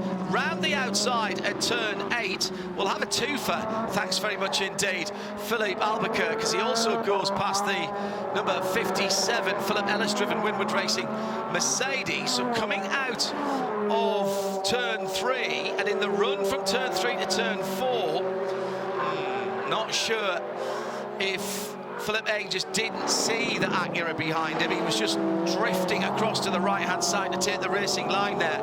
Jeremy, I'm not sure there was anything sinister there, but certainly that was a wake-up moment for Philippe Albuquerque. Yeah, I mean, he would have known the car was there, no question about it, but he was fighting hard, which is, I guess, within his right, but at that stage he's already a lap down because he'd been passed by the other Acura already, so you're already a lap down. No point in making things too difficult for the other leaders coming up behind you. It's been a frustrating day, I think, for BMW. They showed pretty good pace the rest of the weekend, but it hasn't been there in the race. Absolutely not. Steve, sorry, Jeremy, just a quick question here from Steve Tadman. Does a clashing WEC race today affect the entries for IMSA? Although he is loving the circuit, it looks like a bit of Watkins Glen, a bit of Kyle Army, a bit of Spa, and a bit of the Nordschleifer. I think you're pretty spot on there, Steve, actually, for Canadian Tire. Well, I don't think it does, because most of the big teams, so Porsche Penske Motorsport have separate operations here, Cadillac have separate operations. BMW aren't in WEC at the moment, but when they are, it won't be the US team. So I don't think it has affected here. 34 here is about right for a standard race. The longer races, we had 57, didn't we, at the Sale in 6 hours of the Glen share, and a lot of those cars we had a couple of weeks ago were cars that were only in the 4 Michelin Endurance Challenge events. Correct, and as far as entries are concerned, it hasn't really affected it. As far as drivers, well, they've chosen to be here this weekend, namely Philippe Albuquerque and Tom Blomqvist, who are two of the drivers for United Autosport in their LMP2 program. They are here racing GTP cars. We have lost some of the big names. Laura Wontrop-Klausner with Cadillac Racing and GM. Normally, she would be here on IMSA weekends. There's contact out on the track. The other big one is Roger Penske, who is not here, and the pits are closed. Full course caution. Coming after 1 hour and 18 minutes, and that's the heart of racing. Aston that's gone in hard at the end of the lap.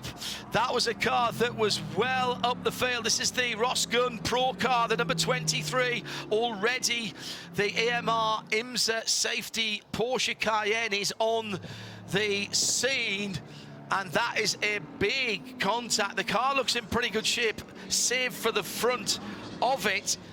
Now, did he jump or was he pushed? The good news is the driver's door has come open. They're talking to Ross Gunn behind there. The windscreen wiper's been pulled off the screen. That suggests the car went in backwards to start with, although the front of the car has been destroyed. This is right at the end of the lap, coming out of the S's at turn 8 and the run down to turn 9. There is cover on the concrete wall there to the tyre stacks. It's quad stacks, I think, where the initial contact has been, and then double further down. Good news from the team. He has been talking to the team. So I know Ross's family and his girlfriend's listening in now. He's sitting on the sill of the car. He's got himself there, just unfastening everything. He's been talking to the team. So that looks bad, but the good news is that Ross is moving, just uncoupling all of the bits and pieces from his helmet, his drinks bottle, etc., and stands up, takes his helmet off without any assistance. He looks a bit more cheesed off than anything else, if I'm honest, which might suggest somebody else was involved. And yeah, I think so. It's the WeatherTech Mercedes who's side by side coming through, and there was the touch coming through turn 8 into turn 9. There's literally no runoff on the side of the road. That's a big incident, and thank goodness for that 4-layer banded tyre barrier there. Well, the 79 doesn't move on the inside. They were side by side. Call that one, Jeremy Shaw. That's a tough one for race control.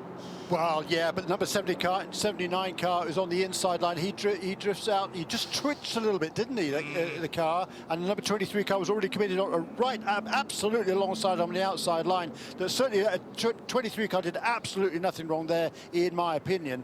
Was it just a racing accident? Well, leave that to the race stewards, but certainly that was a, Ross Gunn was trying to make that pass. He'd been trying to make that pass for a long time, and he finally saw his opportunity. He was clearly alongside him going around there. It's a very fast corner. Requires ultimate commitment there on the outside line, but he didn't have the pass completely made. But yeah, really unfortunate for Ross Gunn, because that was a great run for the harder racing team. Marco Sorensen won't get in that car then. He's still in the pit lane.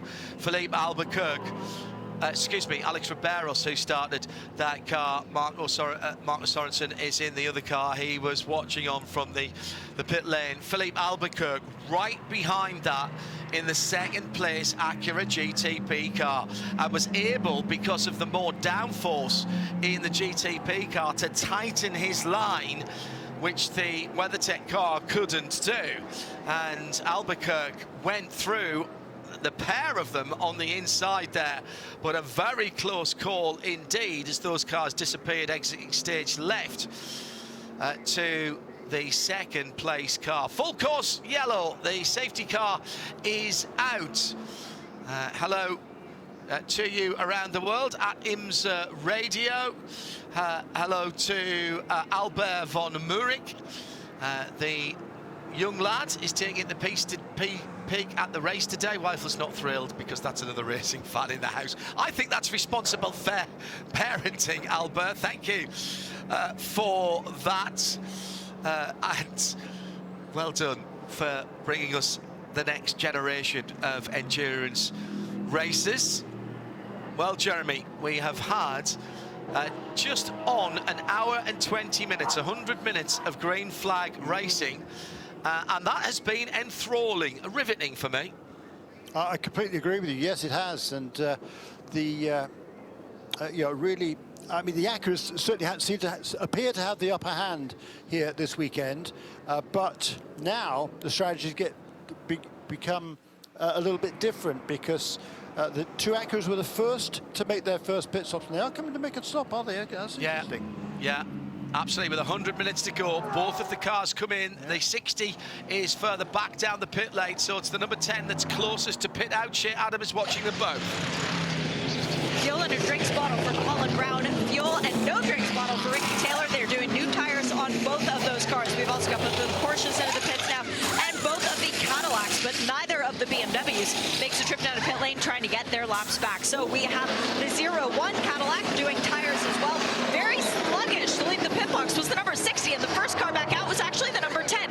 Then we've got movement from the 74 Riley Technology LMP3 car, but the third car off the lane will be the 31 Whalen Engineering Cadillac. The 7 Porsche blocked its sister car trying to come out of the pit lane. Well, it was blocked by its sister car and then managed to get going once again, but the 6 rejoined the track in a more effortless way. We still have the number 5 at JDC Miller Motorsport Porsche in. Fuel and new tires for Timon. He is staying aboard, is Vanderhelm. And we've got the 30 also in the pit lane, as well as both of the AWA cars. So Junior 3 Racing, fuel and tires for Garrett Grist, fuel and tires for both AWA entries as well.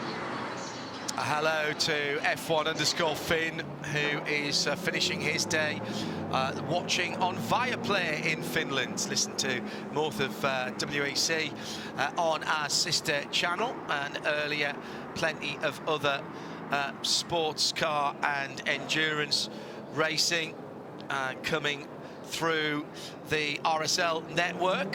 Thank you very much for tuning in. And he says, yes, I've been able to listen to this because my missus is away visiting. Why do you ask? You've got it all to yourself. Very good. Hello to Johnny P. Not a good day for AMR today. D Station taken out at Monza, and now Harter Racing with a big one. Oh, you're split on at IMSA Radio between whether that needs a penalty, whether it doesn't need a penalty for that. We'll leave that to race control, as all of the prototypes came into the pit lane, the top 8.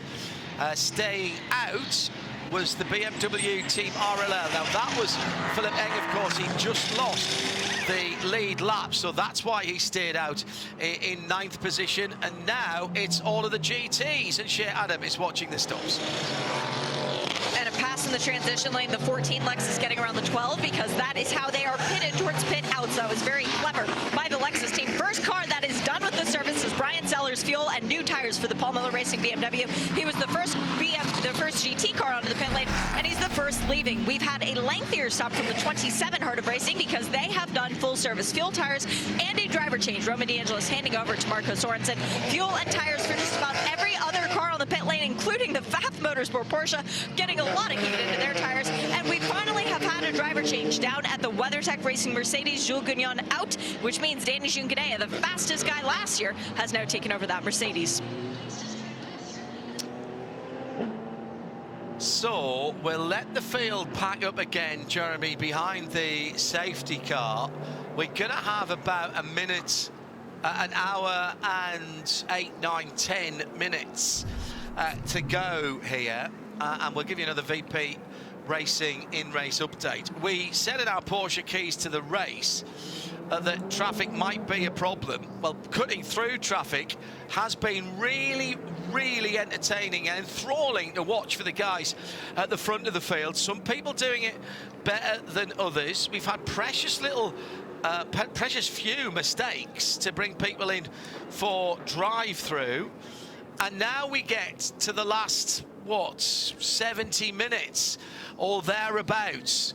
That means a splash for most cars, doesn't it, if they've just been in now before they can get to the checkered flag in 70 minutes' time?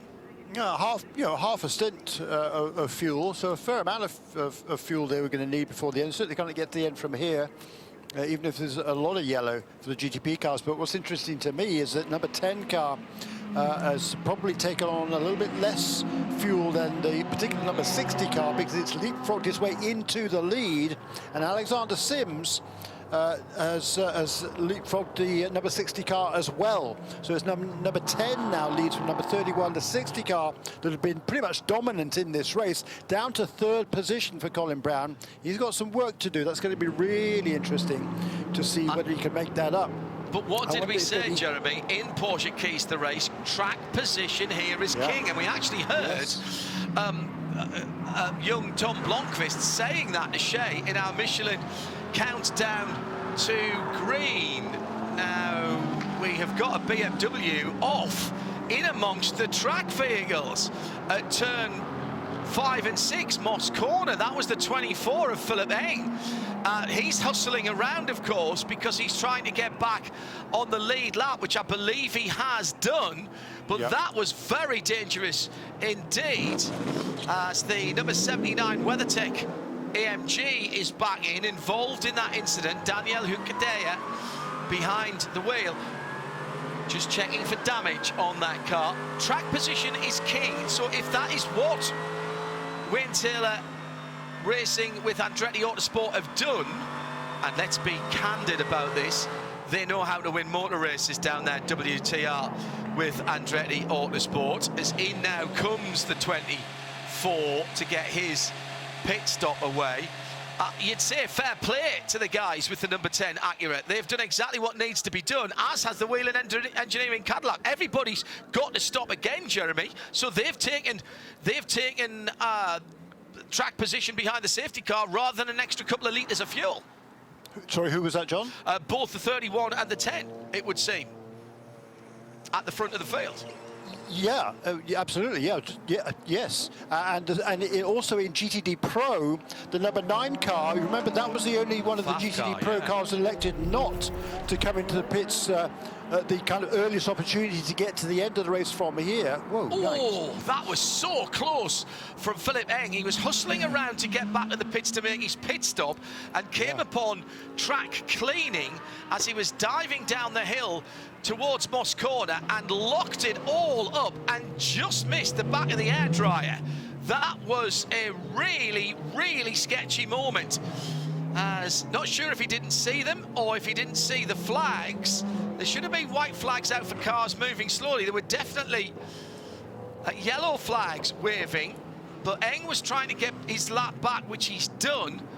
Wow, that could have been very nasty indeed. However, I think no harm, no foul, and he will get round to the back of the rest of the 8 GTP cars on this lap as the GTP and prototype split, should I say, is ongoing, so we will get all of the prototypes in front of all of the GTs. Catherine Legg, by the way, now leading GTD in the green and white 66 JG Wentworth NSX. That car quietly going about its business this weekend. Sheena Monk doing a good job early on. Catherine, having taken over, sits 5th in GT and leads GTD at the moment. Yeah. This one's for Andres. And the reason for that is that they elected not to make a pit stop this time around. I think all the other GTD non-pro cars did come in. Incidentally, all of the GTD cars are now a lap behind the GTD pros. The reason for that, and I really don't like it. We talk about a lot that GTD pro and non-pro all treated the same. Well, they are in terms of technical specifications, but if the race leader is between the GTD Pro leader and a GTD leader at a full course caution, which was the case here, then the GTD Pro cars get the wave around. Yeah. But the GTD cars do not. So now all of the GTD cars are a lap behind the pros. Not really relevant, but you have to do it if one's ahead of the other. Yeah. But the number 9 car, what I was saying, that was the car that went longest on its first stint, needed a much shorter fuel fill this time around, and that is why it is leapfrogged to the front in GTD Pro, number 9 car there. And 60 skips, to be say, that didn't come in this time around, going back to green. Number 9 being the FAF Motorsports Porsche, Jeremy, talking about that. Back to green flag racing, and it's Philippe Albuquerque who leads them out. Acura, Cadillac, Acura, Porsche, Cadillac, BMW, Porsche, BMW, now separated by 4 seconds as they went across the line. The whole of the GTP pit field now back on the lead. That and side by side at the front of GTD Pro as Ben Barnican tried to have a go at Patrick Pile and put 2 wheels on the grass coming out of turn 1 into turn 2. They're behind Lexi at the moment, the AO Racing bright green GTD car, and they're battling for GTD Pro as they go over the rise between turns 3 and 4. Now plunging down into the bottom of the hill with all the GTD runners just ahead of them. They were so there was a touch, and they were both off the track. So actually Antonio Garcia nipped through there at turn 1, so that's now not the battle for the lead, it's the battle for second, because Antonio Garcia, watching this happening in front of him through turn 1, hangs back a little bit and then dives to the inside and does the old, oh yeah, buy one get one free, thanks very much indeed. I'm going through and following them through AO Racing and Seb Prior in 10th in GTD, so he has got back ahead of the battle for the lead in GTD Pro. It's all going on in the GT classes. Yes, it is, John, and the big gainer from this full course caution, I think, was the number 12 car, which started from the back, of course, had to make a drive-through early on. Up into 7th place now is Aaron Tielitz, and that Lexus number 12 is fast. Right, we've got a couple of cars in the pit lane. Incident responsibility for the WeatherTech car. That was the Aston Martin incident. Daniel Junkadea for WeatherTech.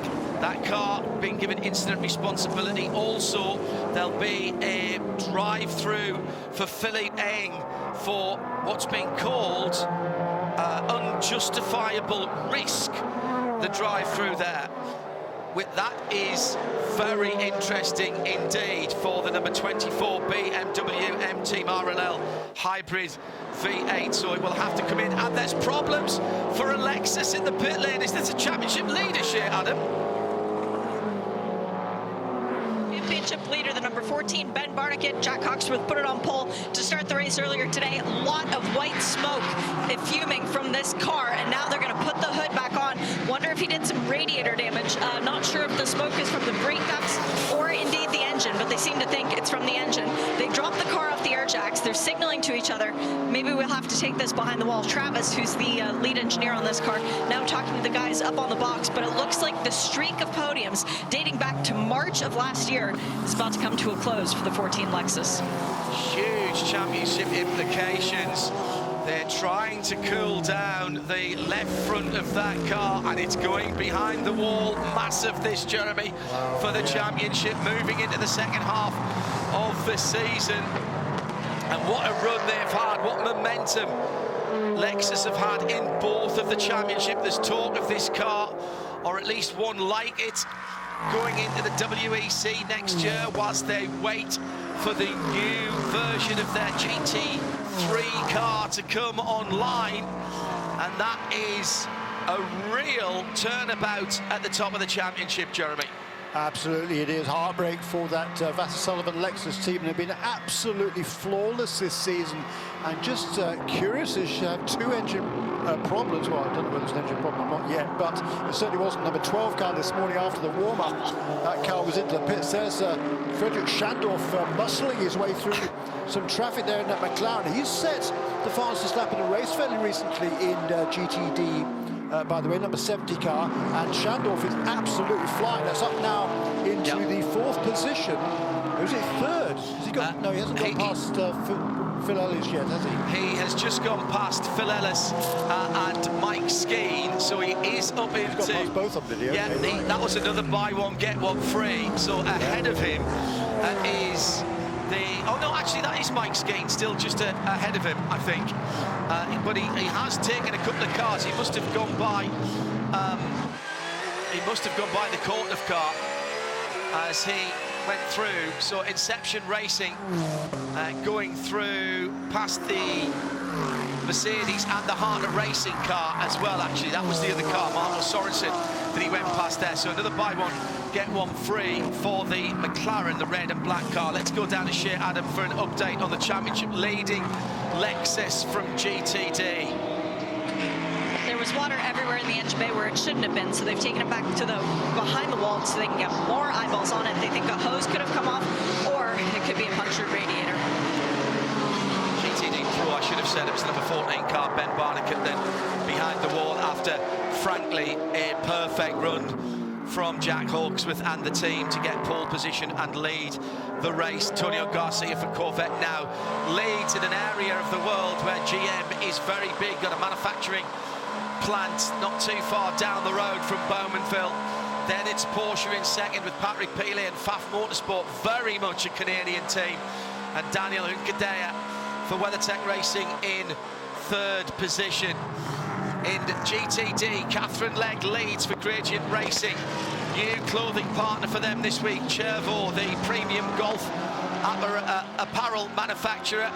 Catherine and the rest of the team looking very smart this weekend. Catherine now an ambassador for that particular clothing manufacturer, and has 2.6 seconds on Brian Sellers in second and Phil Ellis in third for Winward Racing. Then the fast restarting Frederick Schandorf for the McLaren. Mike Skeen for Team Courthoff in the dark coloured number 32 Mercedes, and the Hartner Racing Aston makes up the top six. Yeah. Big lot of trader cars. So GTD does a fabulous battle all up and down that field. The Aaron Tidis hasn't made any progress just yet. He's behind Marco Sorensen, who did lose a couple of positions, or one position. He's after that restart to the McLaren. Is charging toward the front in GTD. Meanwhile, at the front of the field, a couple of laps ago, Philippe Albuquerque just set the new fastest lap of the race at a 107.5 in car number 10. Hasn't pulled away much, though, if at all, from Alexander Sims. But Colin Brown, he slipped a couple of seconds back in that third position in car number 60, and he's got close company from Maddie Campbell in the Porsche number 7. VP Racing in race update. We will be looking for a single nomination from the broadcast crew for BDO. They know accounting, tax and advisory services, and we're looking for their BDO Knows Strategy Award this afternoon. Still to play out with around about, not exactly an hour. Alexander Sims for Whelan puts the fastest lap of the race in for his car, 107.591. That's a tick of the clock away from the fastest lap of the race, which is only about a second and a half away from the DPI lap record from last year. which is Tom Blomqvist's Acura. And those cars at the moment, the top three, as Jeremy said, separated by 2 seconds. LMP3, it's Junior 3 Racing for the first time ahead in that particular contest. 10th overall for Garrett Grist in the lead here. Yeah, after the restart, he got past Felipe Fraga. Did Garrett Grist, a local driver from Grimsby, Ontario, lives now in Niagara Falls, but he's from Grimsby originally, and he's made that pass for the lead just after the restart for Junior 3 Racing. So that's number 30 car leads now for the first time today. Number 74 car, Gar Robinson, absolutely dominated the first stint, but that full course caution has not played in favour of that team because he brought everybody else back into the picture, and Garrett Grist has taken opportunity to move into the lead. Shea Adam, question for you, coming in from Max on @IMSA Radio. Why is the 97 BMW from Turner Motorsport now in the GTD class when it was in GTD Pro the last race at Watkins Glen? Shea, what's the thinking behind them swapping back and forth between classes? Factory BMW driver, he joins the car for the endurance races. Start again, Shea, sorry, I just missed the start of that. Oh, John Edwards is the answer to that, because he is a factory BMW driver, meaning that they have 2 of those at their disposal for the endurance races, meaning they cannot race in GTD as it is, because you need 2 silver and or bronze rated drivers to be in GTD when we are in a race longer than our 2 hours and 40-minute contest. So in order to have John join the team, they run a GTD Pro, and that way Chandler Hull does minimum drive time and then hands over to 2 factory BMW guys to try and get it done. Excellent stuff, thank you, Shane. And there you go. Max, ask and thou shalt receive. Hello to Corrine, Sarah, who's in Saskatchewan, in Canada, out in the garden, listening on IMSA Radio. Sirius XM 207, RS2 around the world. And of course, on the Sound and Vision at IMSA TV, no subscription required for that, IMSA.tv, or IMSA Radio on the video page there as well. Outside of the US, you can be following along Viaplay across Europe, and particularly Viaplay Extra in the UK. That is a free-to-air channel on the Sky platform, and others full HD if you can grab the television this Sunday evening, just approaching 7 o'clock. Into the pit lane for the JG Wentworth Acura. Catherine Legg had not made the stop. However, Jeremy, this is their last stop from here, I reckon. So they are making their last stop now. This has actually worked out rather well for them. Yeah, I completely agree with you, John, because I don't think anybody else can get to the end. They'll comfortably stay on the lead lap here, and now we'll see what sort of pace Catherine has. The Acura has been really strong this weekend. She was right up there in the timing charts in the practice sessions yesterday. So it's looking pretty good for this Gradient Racing team. I think it was a good call to stay out there, get that track position. They're going to lose the track position now, but they're going to be in clean air, and she can turn some fast laps. This could be very, very promising for Gradient Racing. Yeah, and back out onto the circuit. Catherine will take it to the end. Sheena Monk started this car running in the lead position of GTD through their strategy, as Jeremy said, quick in the practice, and not maybe getting the qualifying that they wanted. Sheena Monk a little bit disappointed with herself when she was talking to Shane Michelin Countdown to Green earlier on. Catherine Legg has got that car rolling, got a nice balance to the car, I would say, at the moment, and they have done their last pit stop. Now, why is that important? If you're watching this type of racing for the first time, the likelihood is that we could get, coulda, shoulda, woulda, get another intervention from the safety car. So if you've done your last pit stop now, you can stay out, and when everyone else comes into the pit lane for their splash of fuel, you will cycle to the front or closer to the front of the field. Even if everybody else has to do a green flag pit stop, you've got the advantage of newer tyres right now to close the gap on them. And remember, Catherine came in from out of the lead. She's now got to get her foot down for the next 4 or 5 laps and try and hold that as well. That's how the thinking is going on, and we are looking for our BDO Nose Strategy Award. just one award for for all four of the classes here. So keeping our eyes on who has done what in terms of their pit strategy. Also battles, real battles on the track, and significant moment there as the 0-1 of Renger van der Zande goes a lap down to Philippe Albuquerque and Alexander Sims in the Konica Minolta Acura and the Whelen Engineering Cadillac. So the unhappy day for the Cadillac 0-1 with that gold front continues as into the pit lane for the leader. So 54 minutes remaining, just what we were talking about there with getting the last pit stop in first. This is tactical. They don't need to stop now. They're going to force everyone else to make that decision. Shea, Adam, this should just be a splash of VP Racing fuel. No tires. They did do the windshield tear off for Philippe Albuquerque, and they are waiting on the fuel and the energy replenishment, which happens by dint of the fuel nozzle being attached. Now, Philippe goes back out, so not even a full load. He didn't need it because it hadn't been that long. Also into the pit lane on this same strategy, the number 5, JDC Miller Motorsports Porsche, as we have a yellow flag at the final turn. What was that for? Somebody has spun, and the somebody is 6th position in the... Well, that's got to be one of the prototypes, hasn't it? Is that... Yes, it is. It's the number 4 car that's gone around George Stykos for RV Motorsports. I heard some Michelin tyre squeal. He's got it halfway across the track at the exit of turn number 10, White's corner. Full course yellow, he stalled the car. Oh my goodness. So just what we was... Now, who got in there? Who came into the pits right as that came out? It was the 31 Alexander Sims. Did it get in to the pit lane? Yes, it did. It was right on. It was right on 23 seconds past the minute where the full course yellow came out at 23 seconds past the minute. So he has gone through Whelen Engineering Cadillac, not risking them being called for coming into a closed pit. But how important is that going to be for Tymon van der Helme, who came in the JDC Miller Motorsports Porsche 963 for the number 10 of Philippe Albuquerque, and also Jeremy Shaw, just what we were talking about the 66 JG Wentworth Acura from Gradient. That is a huge call as those cars had just come back out. They're stacking up behind the safety car now. The pits are not opening.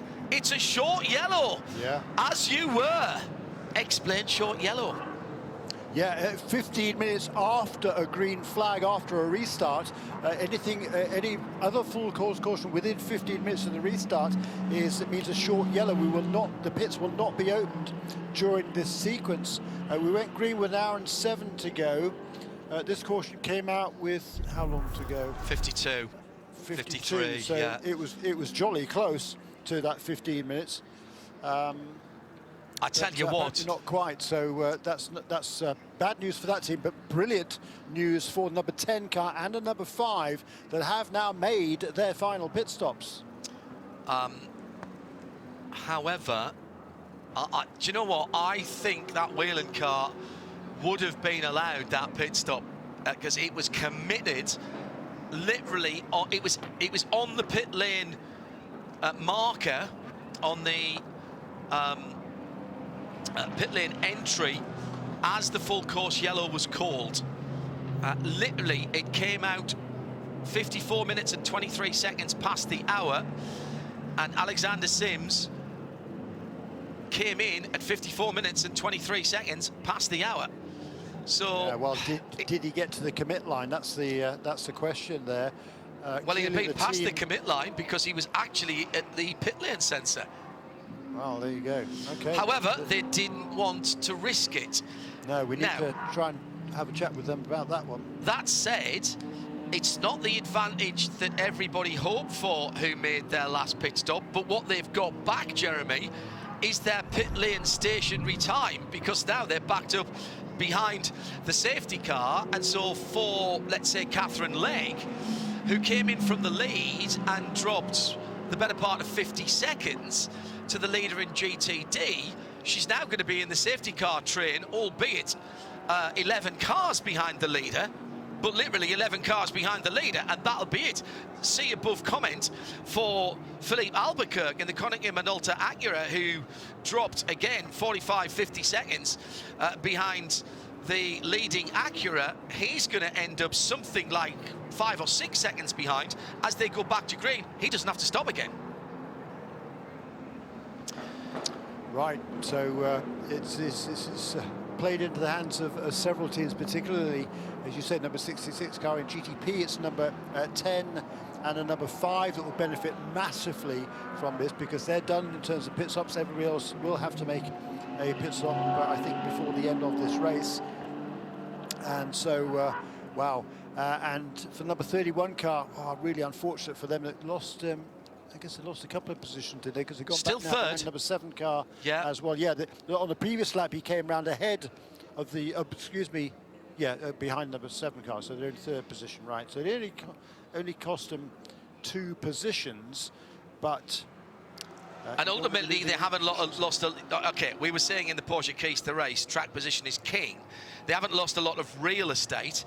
What they've lost is a couple of track positions, but they're going to be right up the tailpipes of Matt Campbell and Colin Brown when they restart. What they've got to watch, which all of those cars have now got to watch, the top 6 have got to remember that Philippe Albuquerque is fueled to the end, and Albuquerque has got the opportunity here to make it. He doesn't really have to try that hard now. He doesn't have to pass cars, because unless this is a very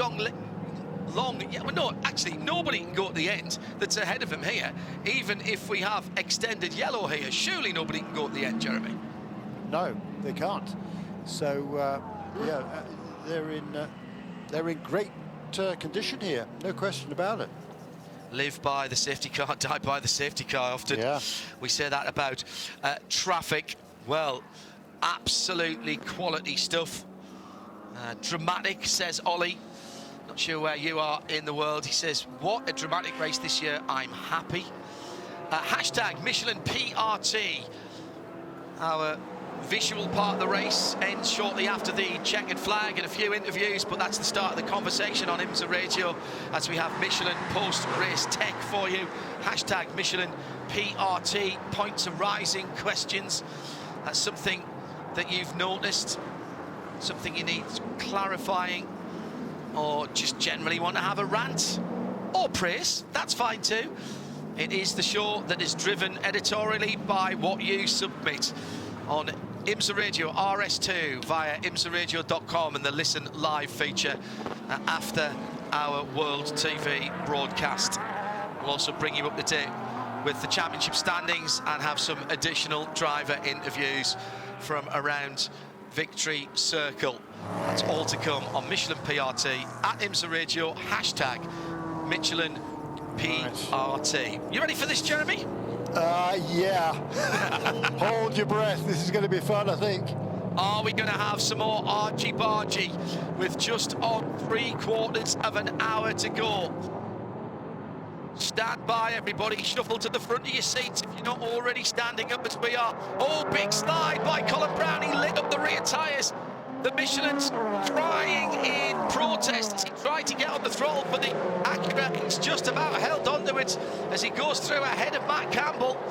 Over the top of the rise under the Chevrolet Grand Prix walk over bridge. Colin Brown has made the restart from the number 7 Porsche Penske Motorsport 963. Then Alexander Sims hunting around. What about Philippe Albuquerque? What's he doing? He's playing it pretty cool. Doesn't need to be right up the tailpipes of Connor De Philippi in the BMW right ahead of him. But now he's closing in, and he's closing in to that is the Porsche number 6. So what's happened to Renger van der Zande in the 01 Cadillac? He's behind him. He's behind him. So Albuquerque has gone through, so he has made a couple of positions. Now he's side by side with the Porsche and makes that look made that look easy going round the outside at the end of the Andretti straight. My goodness, that number 10 car has got some pace on newer tyres, I guess. in this part of the race. But the 6th car lost a couple of positions on that lap because,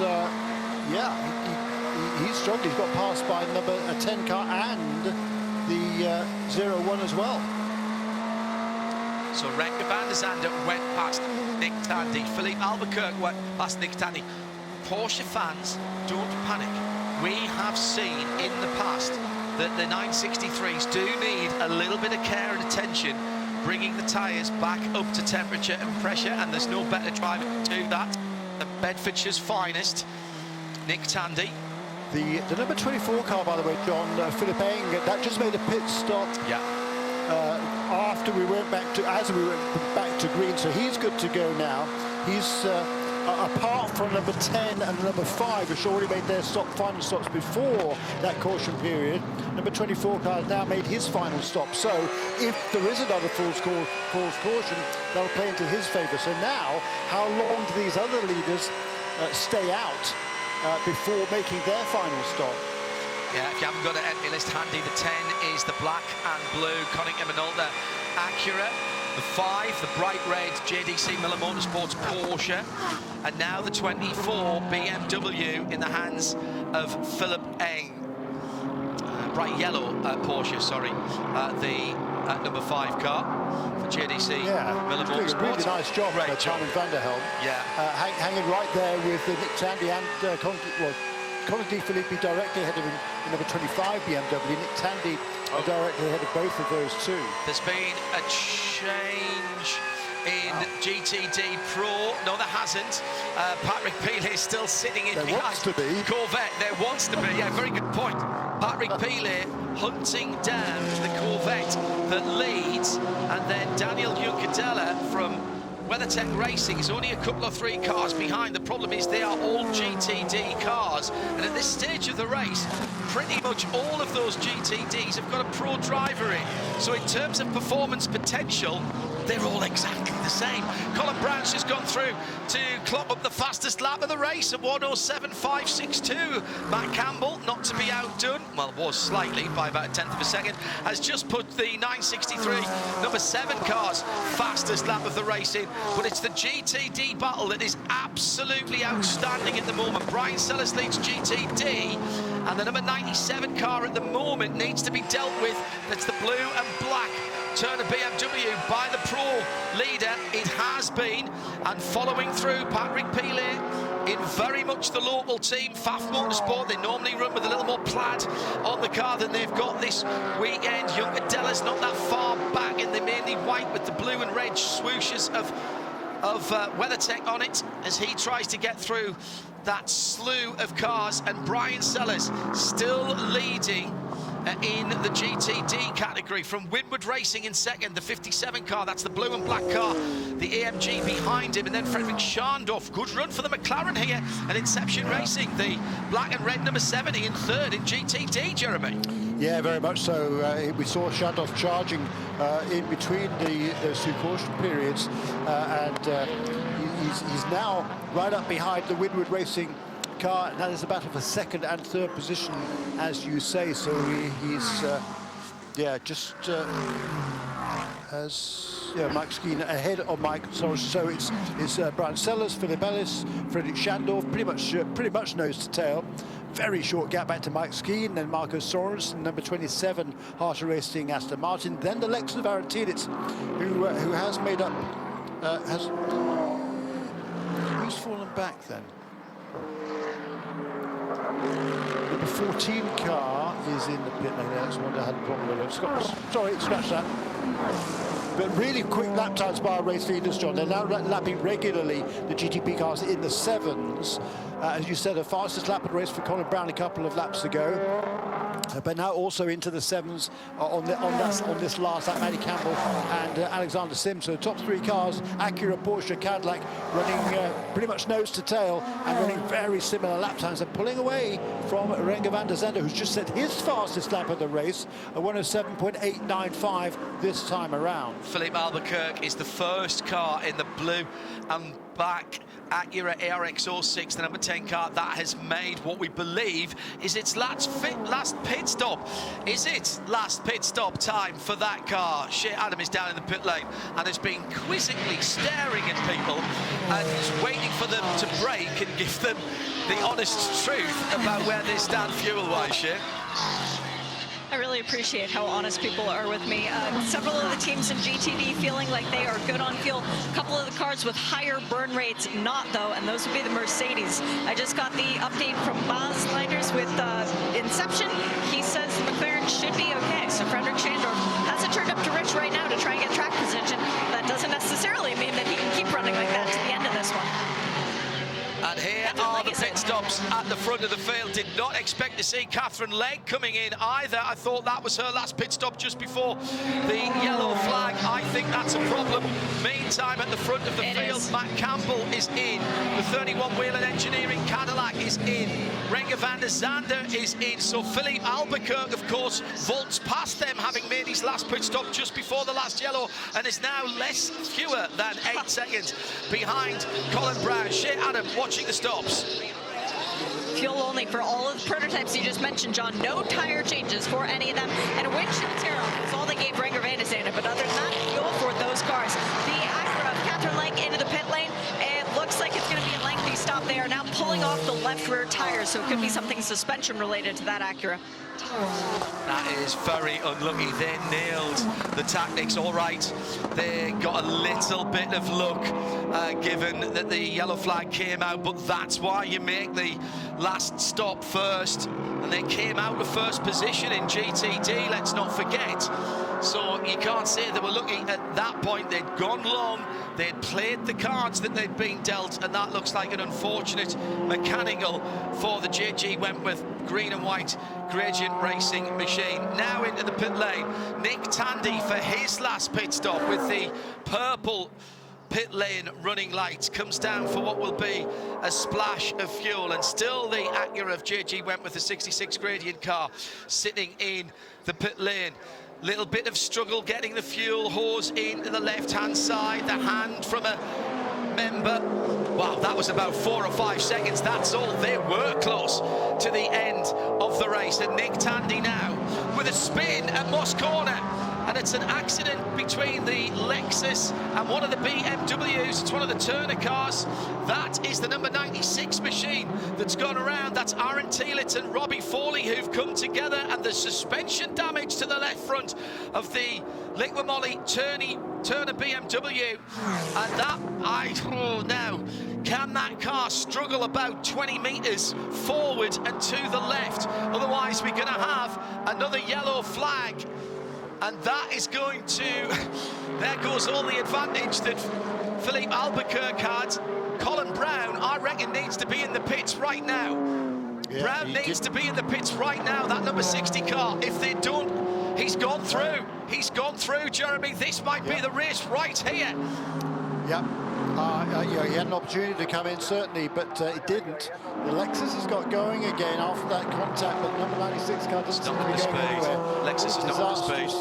Time for that Turner Motorsport team. It's looking so good this weekend. So the 12 Lexus was the car that was involved, and it's moving slowly. The number 14 Lexus is in the pit lane, and the 96 BMW from Turner is not moving. Race control will be talking to the team to find out what's going on, and we've got full course yellow again. This is disaster for Colin Brown. They are going to lose that track position that we talked about being so important in Porsche keys to the race. And Philippe Albuquerque will end up leading this race, having made his last pit stop. They are looking really smart now. Now, how did this all come about? It was the leader going through that slightly unsettled Ben Barnicoat, and he had to get offline. The door was left open down the inside, but the Turner BMW may be coming a little bit quickly. Robbie Foley, perhaps a little bit of a low percentage lunge there. We'll let race control sort that one out.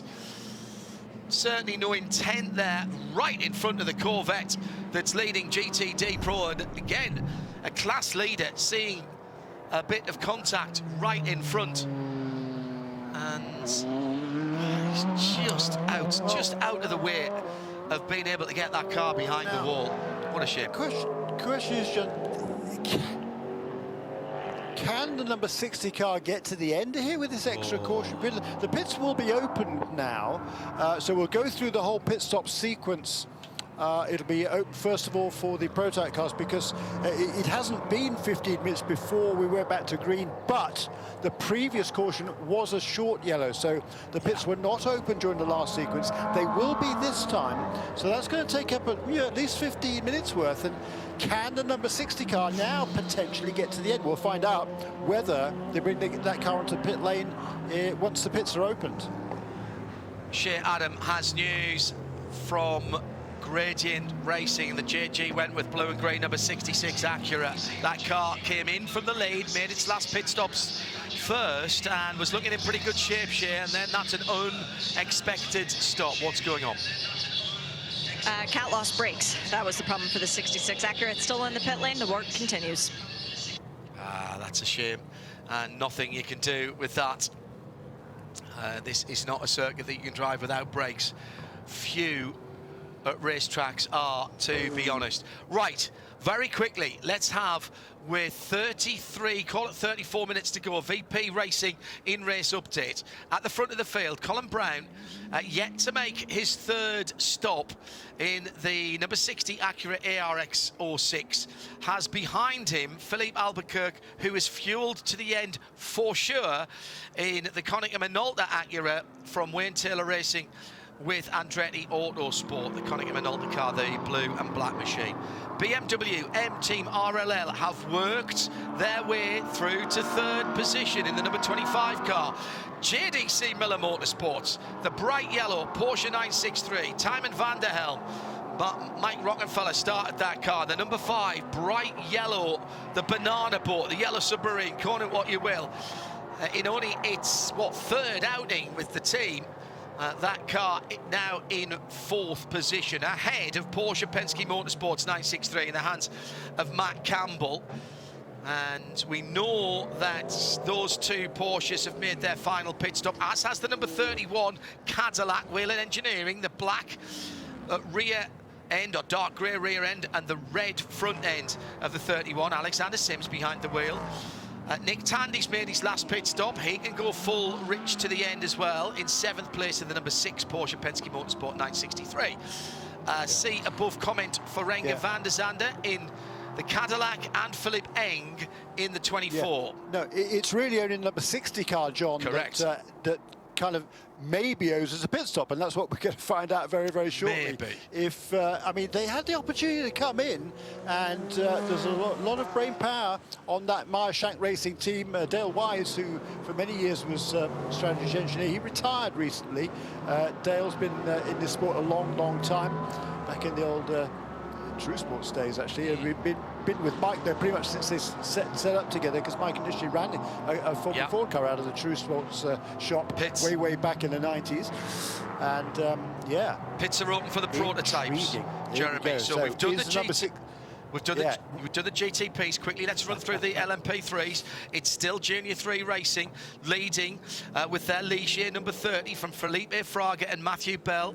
74 Riley, the blue and orange cars, got ahead of the two AWA cars, 13 and 17. That's the two AWA Ducanes, Matt Bell and Wayne Boyd. Joao Barbosa for Sean Creech Motorsport back on the lead lap at that 33 car. Should have mentioned that earlier on, actually, the Ligier in the Stars and Stripes colours. GTT Pro, Antonio Garcia for the bright yellow number 3 Corvette from Patrick Pilet in the plaid and black Pfaff Motorsports Porsche number 9. Daniel Unkadea for WeatherTech Racing, the white car with the blue and red swoosh on it. That's your top 3 in GTD Pro. In GTD, Brian Sellers in the red, white and black Paul Miller Racing BMW leads from Winward, the black and mid-blue 57 Mercedes AMG GT3. Black and red, Frederick Schandroff driven Inception Racing McLaren 720 is in third. That's number 70. Fourth, Mike Skeen for Team Court of Motorsport. That's another blue and black car. The number 32, Marco Sorensen, Heart of Racing, Again, another darker blue coloured car. That's the Aston Martin Vantage number 27. Sixth is Bill Auberlen in the 97 BMW. That's the, again, sort of the black and blue car as well, actually. Then Kai van Berlo for Kelly Moss Porsche with Riley, the 91 car. Trent Hinman for the bright yellow Volt Racing 77. And then Seb Prior in the EO Racing, that's Rexy. They are all on the lead lap. Add in Aaron Thielitz as well in the number 12. So the top 10 in GTD all on the lead lap. Pit caller from the back of GTP, Shea Adam, a BMW heading down, a BMW prototype heading down to see you. Fuel tires and a driver change for the number 24 BMW M Team RLL. They have put Augusto Farfus, the starting driver, back in. Philip Bank jumping out of that car. Interesting move at this stage of the race, put in a fresh driver. No, that's just to get some testing in, Shea. They're last in the pack. They're not going to make any progress from there, almost certainly. So, you know, try and learn what they can. Give Augusto some more track time here. The interesting thing there, of course, was the number 60 car did not stop. And we need to, clearly, from my perspective, Mike Shanks thinks they can get to the end of this race without making that final pit stop. And these, you know, 3 caution periods have certainly made that potentially possible. What does he think? Well, he thinks, well, I'd love to hear it from the horse's mouth, but he didn't stop there. He had another opportunity and didn't. So the last time they stopped, I reckon, was lap 68. 68. Yeah, so that is 31 laps ago. However, we have had 10 laps of neutralised race in that period. So they have been out, Colin's been out of the pit lane time-wise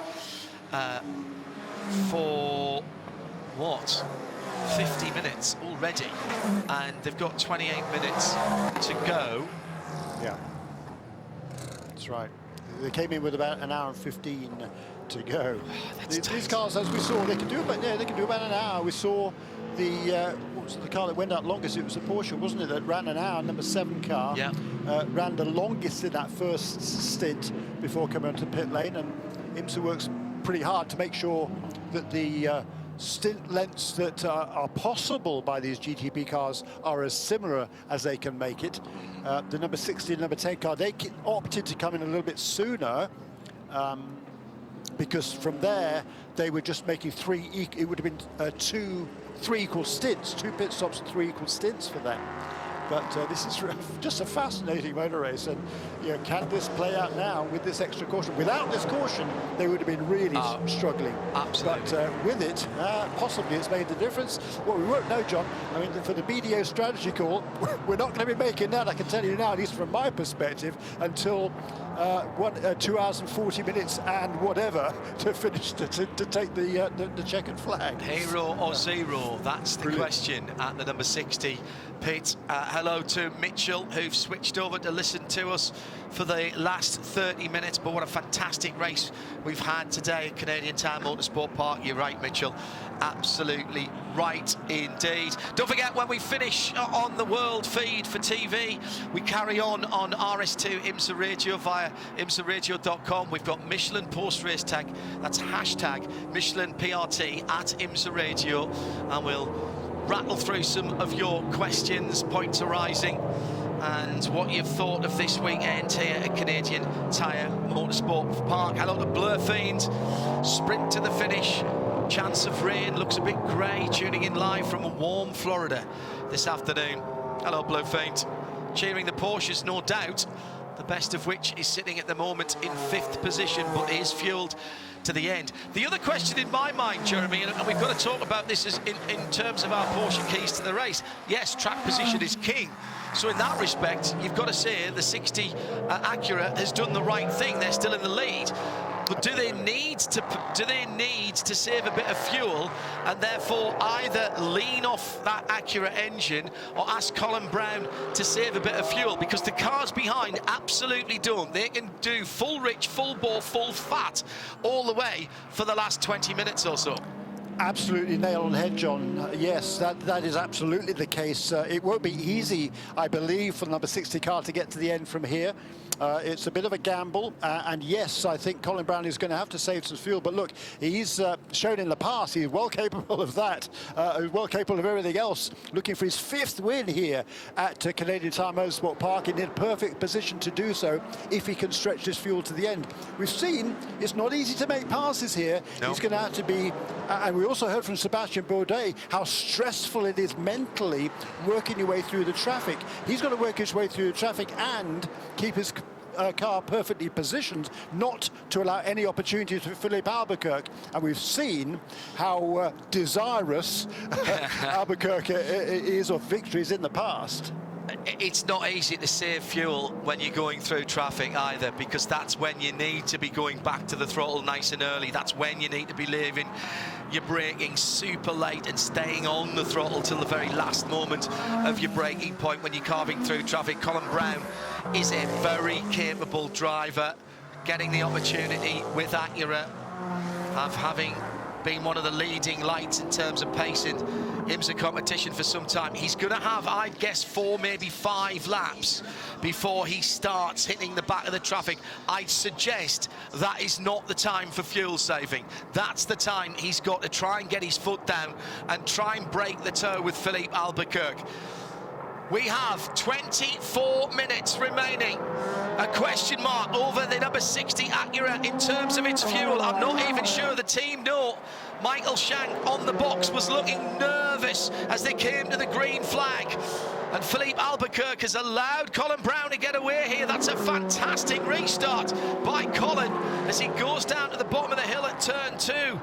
Now climbing up through Quebec corner, the uphill right-hander behind. Everybody will be trying to make moves. Everybody will be trying to fight for every single inch, centimetre, fraction of the circuit. Side by side, BMW and the 01 Cadillac. That's Augusto Farfus coming from the back of the field.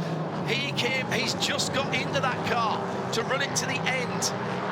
And he's battling with Renger van der Zande. No more doubt here, competitor. He's got through as well. So Farfus has made up a position. It's not been a good day for the 01, the gold-fronted Cadillac from Cadillac Racing and Chip Ganassi. Somebody's just asked me if that's gold, what is the Hertz car in WEC? That's Hertz Racing gold, very specific.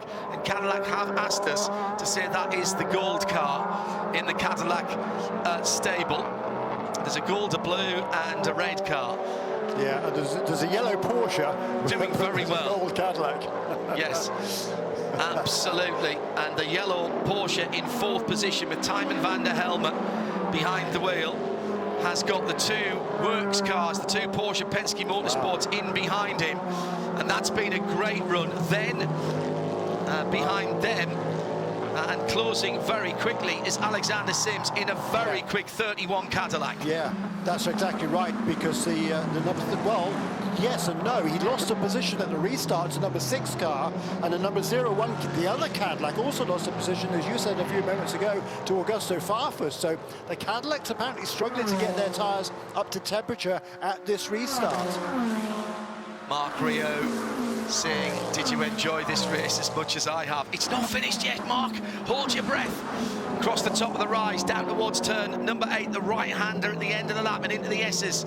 Tymon van der Helme in the bright yellow JDC machine. And what a run it's been for JDC Miller Motorsport. John Church putting together a brilliant programme and getting that Porsche halfway through the season. Problem for the 57. It's a left rear puncture. That is Phil Ellis from 2nd. Not again for Winwood. Not again. 2nd position in GTD. And that happened just coming out of Moss Corner. Oh my goodness me. Did they smash a mirror with a black cat whilst they were walking under a ladder? They have had no luck other than bad luck. Meantime, Porsche's in action at Moss Corner at the far end of the circuit from the start-finish line. Big dive up the inside there by Matt Campbell. But Tymon van der Helme didn't need to close the door there. He was confident enough for his braking. Ahead of him, the BMW of Conor De Filippi. starting to close in on Philippe Albuquerque, who's lost about 3 seconds to Colin Brown. Brown is going for it here. He's trying to get, I think he's trying to get a gap before he hits the back of the traffic, Jeremy.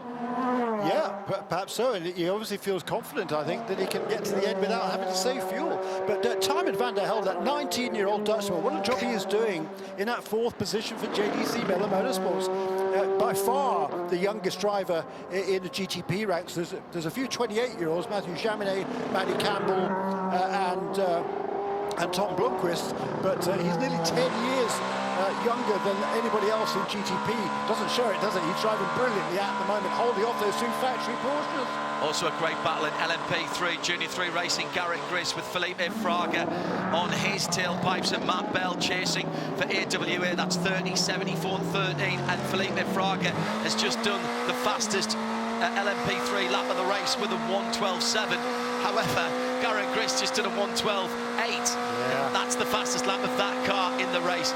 Competition is hot in all the classes at the moment. Brian Sellers leads in GTD in the BMW number 1 by about 1.5 seconds. Tonio Garcia about 1.5 seconds ahead of the FAF Motorsport car. And at the front of the field, Colin Brown has got his foot down. He's trying to get into the distance. I'm sure he's trying to do this before he gets to the traffic and before potential banana skins as he comes through the field, Jeremy. That's right, and boy, he's turning a pretty good pace. 108.5 last time around for our race leader, Colin Brown. And he's pulled out 3.3 seconds over the other Acura of the Konica Minolta car. Wow, this is a tremendous run by those two in 3rd position. Colin Philippe, what a job he's doing right now. He's turning his laps only a couple of tenths away from his fastest of the race. 108.6 last time around for Colin Philippe in that number 25 BMW in 3rd place. We are into the last moments of this race. 18 minutes to go. That's going to be about 15 laps, maybe a little fewer at the end of the race. And where you're going to put your money, I'm not sure at the moment. It's certainly not over. The number 5, Tymon van der Helm, still holding on to 4th position with 4 hugely experienced drivers sitting behind him. Matt Campbell, Works Porsche driver. Nick Tandy, Works Porsche driver. Alexander Sims, Works Cadillac and former Works BMW driver. And let's not forget Augusto Farfus is only another 1.1 seconds further back. He's just put the number 24 BMW's fastest lap of the race in at a 108.7. And he's just coming back into the picture as well. Then John, behind Farfus is the guy who won this race last year. That's Rekker van der Sande in 9th position for Cadillac Racing. That's astonishing. Certainly wouldn't have expected that at the beginning of the day. You talked about fastest laps in LMP3. Well, Garrett Griss has just responded with a 1:12.4. That is a new benchmark fastest lap by the leader in LMP3. What a battle that has been now. We've got pretty much 5 cars separated by what, by about 3 seconds, 4 or 5 seconds at the moment in LMP3. And GTD, well, yeah, usual stuff. At IMSA Radio, hashtag Michelin PRT for post-race tech. We're going to have a lot to talk about here, and we've still got to work out who we give the strategy award to. Our BDO, no strategy for accounting, tax and advisory services. And we're looking for the best strategy in the race. Some beautiful trophies that have been given out this year. Who gets the one for CTMP? At the moment, we don't know, because it could be Mershank Racing. They might have played an absolute blinder and had the slide rule out and got the logarithmic table sorted and made sure that it's all fine. Very interesting indeed. How about the other classes as well? Junior 3 Racing have played a blinder in LMP2 to get themselves ahead of Riley in the 2 AWAs. Paul Miller Racing, has that been strategy? Has it been speed? Has it been a little bit of both? Say that of Corvette Racing as well. I do feel a little bit for Gradient Racing. I thought they'd nailed it, but brake problems have dropped Catherine Lake back down to 12th position and off the lead lap. She has rejoined in the green and white Acura number 66, and having pitted from the lead at a perfect time, it wasn't to be for them with that brake issue. Here's the critical time now, I think, in this race. with 15 minutes remaining. The leaders working their way through the GTD traffic. Down through turn 2. And there's a lot of GTD traffic after the restart. Everybody battling themselves. 4th, 5th and 6th are all Porsches. Where is the BMW answer? Just going out of turn 3, halfway down the straight to turn 4. Colin Brown was 3 and a bit seconds ahead, but there was half a second taken out of the lead by Philippe Albuquerque last time, and the leader has now cleared this little battle himself, but now he's on to another bunch of GTD cars, including some quick drivers there. Yeah. Some of the GTD pros now, Jeremy, actually. That's right, that's exactly right, and this is just a fascinating contest. You say that Albuquerque made up a bit of ground on Colin Brown. Yes, he did, but the race leader, it was a 1 minute 11.4 last time around. The previous lap was an 8.3, so it cost him more than 3 seconds on that last lap. His traffic is absolutely critical. This is why we love multi-class racing. This is the spirit of endurance. This is proper racing. It's not just about racing the car in front, it's about racing the cars around you who are racing the cars around them. And you've got to be able to read what's going on. And these are the final stage of the race with just under 15 minutes to go, and everybody is battling. There's no easy passes here. Even if you were a GTP on a GT3 car, there's no easy passes right now. And now we're going to find out whether Alexander Sims has got some kind of advantage over Nick Tandy coming out of Moss Corner. He's right with him, and the two of the Porsches have pulled away a little bit. The BMW in the hands of Conor De Filippi, once again in traffic. First place car through the S's at the moment, and has got a huge gap in front of him. Huge gap in front now. He's cleared the traffic. Antoine Cormier in the number 4 RV Motorsports Ligier will be the next car. He's going through turn 3 at the moment as the leader goes through turn 1. So that's the first part of danger that has been completed from Colin Brown in the number 60 car. And not only has he held on to that lead, Jeremy, he's extended it. It's now 4.7 seconds. So right now he can breathe, he can save a bit of fuel and keep his pace up before he hits the traffic again in what I would guess would be another 2 or 3 laps. That's exactly right, and the guy who got through the traffic best really was probably Conor De Filippi, because he's halved the gap from 3.4 seconds to 1.7 to Albuquerque ahead of him.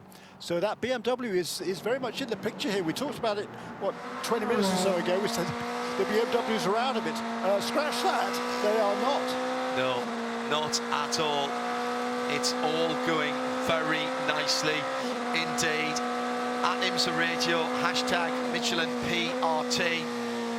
Once we have done with our World Feed TV duties, we'll have additional interviews from down at Victory Circle. We'll analyse what we've seen. We'll give you the point standings before we move on to the next round. What a weekend of motorsport we've had across the Radio Show Limited network of audio and visual channels, with 18 hours of racing from Estoril for the 24-hour series. We've had 6 hours of racing from Monza, another 4 hours of racing from the Nürburgring, and over 4 hours of racing here between the 2 big IMSA series. It's been busy, but my goodness, it's been worth watching. And if you've stayed with us all the way through and swapped and changed and had multi-screens going on, thank you very much indeed, because it's been an absolute cracker. Colin Brown now 6 seconds to the good at the front of the field.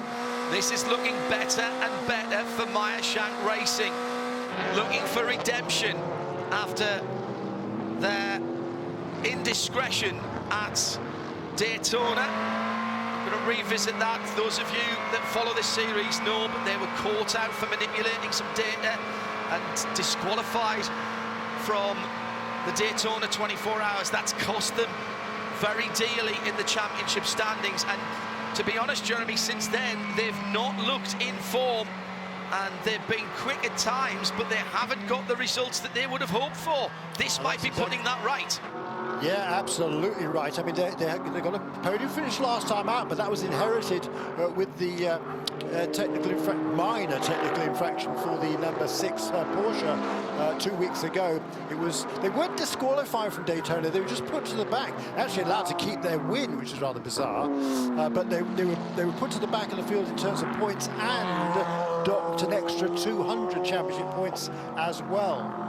But you're right, it's not been the season they hoped for, and today is the opportunity now with 10 minutes remaining to turn that season around in a massively very, very positive way. Meantime, in GTD, it is Brian Sellers and Frederick Schandorf. What a run by Inception here.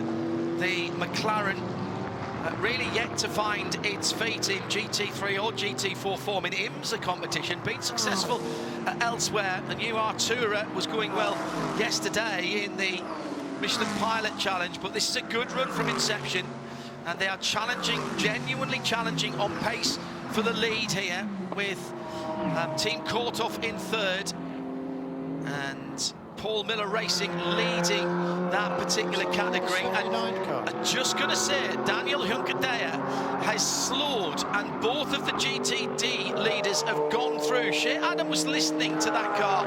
I think as it went through, is there a bit of a flutter on the WeatherTech AMG, Shea?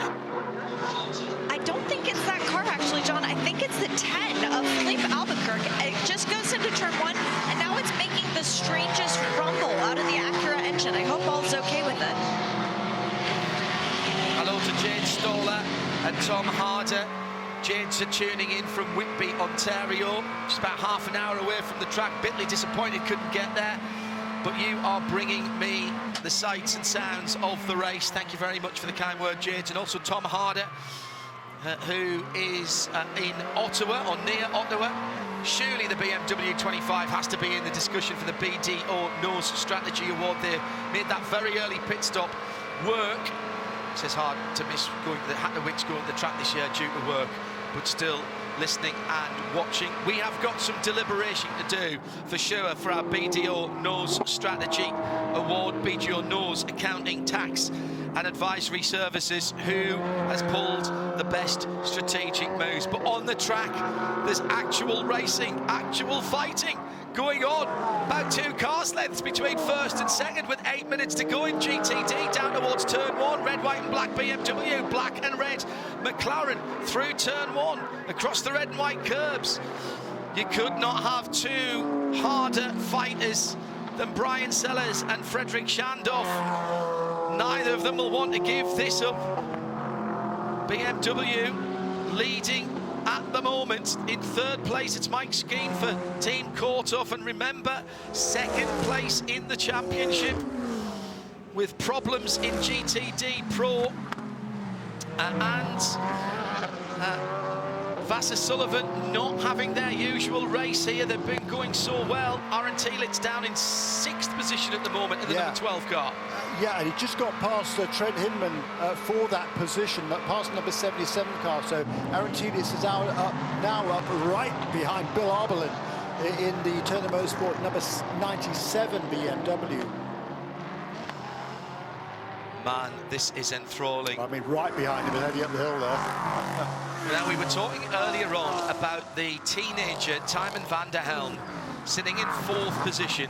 He's now just on a second behind a step on the podium, with Connor De Phillippi in sight, 1.2 seconds at the last timing line. But he's only got about half a second ahead of Nick Tandy, and off at the final corner. Ooh, AWA, leader. That is the leader, Felipe Fraga. The Riley car has gone wide. The Junior 3 racing car. Other way around, John. Yes. Other way around. Yeah, Junior 3 racing car, excuse me. And the Riley going through with Felipe Fraga. It was Garrett Grist that went off the number 30. And an expression of some disdain from down in the Junior 3 ranks. AWA not that far back either, so it's Fraga who's gone to the front from Garrett Grist. Matthew Bell and Wayne Boyd are still right there as well. Wayne Boyd actually here it is. Oh, that was a hip and surely a bit of hip and shoulder there from the Ranch 74 Riley and Felipe Fraga. That would have been That would have been great on a hockey rink, but I'm not sure. No, he didn't leave room on the outside there, Jeremy. That's going to be looked at, particularly as that was for the lead of the race, and the guys at Junior 3 weren't happy about that. Marginal call, maybe, but it'll be looked at. It will be looked at this stage in the race, surely. Yeah, no doubt about it, John. That was I mean, you can make a move at turn 10, but you've got to be willing to push the other guy off the road. Huge incident, and that is the Cadillac 01. That has gone off. It's Renger van der Zande at the final corner, and that looks like he's gone off with brake issues, and he's been struggling. That car has not been in its full potential this week, and I reckon that's the win for Meyer Shank Racing. It's at turn 8. It's not the final corner. It's at turn 8, so coming off the Andretti straight, and the car has gone straight on. Huge lines, so some of the brakes were working, but not all of them, and that's from terminal velocity that car has gone in. Renger van der Zande, you'll hear the applause from the crowd. That is their appreciation that he's all right. And that's not the first time that they have had big incidents this year. And that's a brake failure. That is a brake failure or a stuck throttle. The front wheels were locked. The back wheels may have still been driving it on. He was right up behind the BMW, dodges to the right and the left, and then he goes through. Oh, he just got tipped and put onto the grass by Conor de Filippi and head on into the tyre stack. By Augusto Farfus. By Augusto Farfus, excuse me, Jeremy. Yes, you're absolutely right. No, all of the wheels are locked up, but that was as a result of being eased onto the grass by Farfus. Now, he had a minor overlap, and Farfus will say that he was driving his line. That's a huge incident, and very, very pleased to see that Renger van der Zande, after an immense accident at Spa in the FIA WEC, I'm pleased to see he's got out of that one all right as well. That was just straight to the scene of the accident there, Jeremy. Yeah, that was a scary incident there. I mean, as you say, top speed there, probably in excess of 180 miles an hour at the top of the hill there before the braking area for turn 8. And yeah, he was left no room at all on the outside of that corner by Augusto Farfus, who, yeah, I'd like to have another look at that one and see where, at what point there's a contact made between those two cars. There's a lot of runoff into turn 8. I think the problem was that Renger was on the grass first and just couldn't get the car anywhere near slowed down before he was back on to the hard standing of the runoff. At that point, he had his 2 left-hand side Michelins on the grass for quite some time.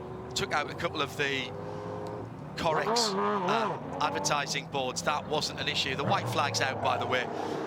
Rather unfortunate that we end the race like this. The good news is that Renger van der Zande looks to be fine. He will be checked out after that kind of incident at the infield care centre. So, our BDO No Strategy Awards. Michael Shank Racing for me. Meyer Shank Racing. Meyer Shank Racing, says Jeremy. Shea Adam, from your point of view? Meyer Shank Racing, hands down. I'll give an honourable mention to the number 25, making that early stop work for BMW team RLL. Yeah, and the number 5 team too. I mean, that was a great call by JDC Miller Motorsports to come in right before that caution. Correct. What, about an hour ago, and that vaulted them from 8th place to just outside the podium. Yeah. So a great effort by that team. Really good effort. I mean, finishing ahead of the 2 factory Porsche cars, and Tijmen van der Helm, the youngster from the Netherlands, doing just an excellent job in the closing stages there. 19 years of age in one of these cars. Wow. Yeah, I say the same as well for the Konica Minolta Acura. The second, third, fourth cars all made very clever pit stops just before the anti-penultimate yellow. However, I think for rolling the dice so far out, we will give our BDO Nose Strategy Trophy to the number 60 Meerschaank Racing with Curb Agajanian. Back to winning ways, and in some ways some redemption after a quiet opening to the season, after their issues with authority and regulation at the Rolex 24 Daytona. I'm being diplomatic when I say that. People will want to use more strong language than that, but they've, whatever we think about it and the other drivers and the other teams think about it, they have served their penalty as given by IMSA, and they're out there under huge scrutiny. Let's not forget all of the extra regulation that has come in, and the black and yellow flags that we saw at the last race for under-inflated tyres at still 6 hours of the Glen. So it will be a win as well for the Meerschaank Racing Acura, with the Konica Minolta number 10 car in second. Conor De Filippi has BMW on the podium again in third position for the number 25, just off the podium. What a result for JDC. John Church and the rest of JDC take a bow, particularly your drivers Mike Rockenfeller and Tymon van der Helm, who was mega in his last stint.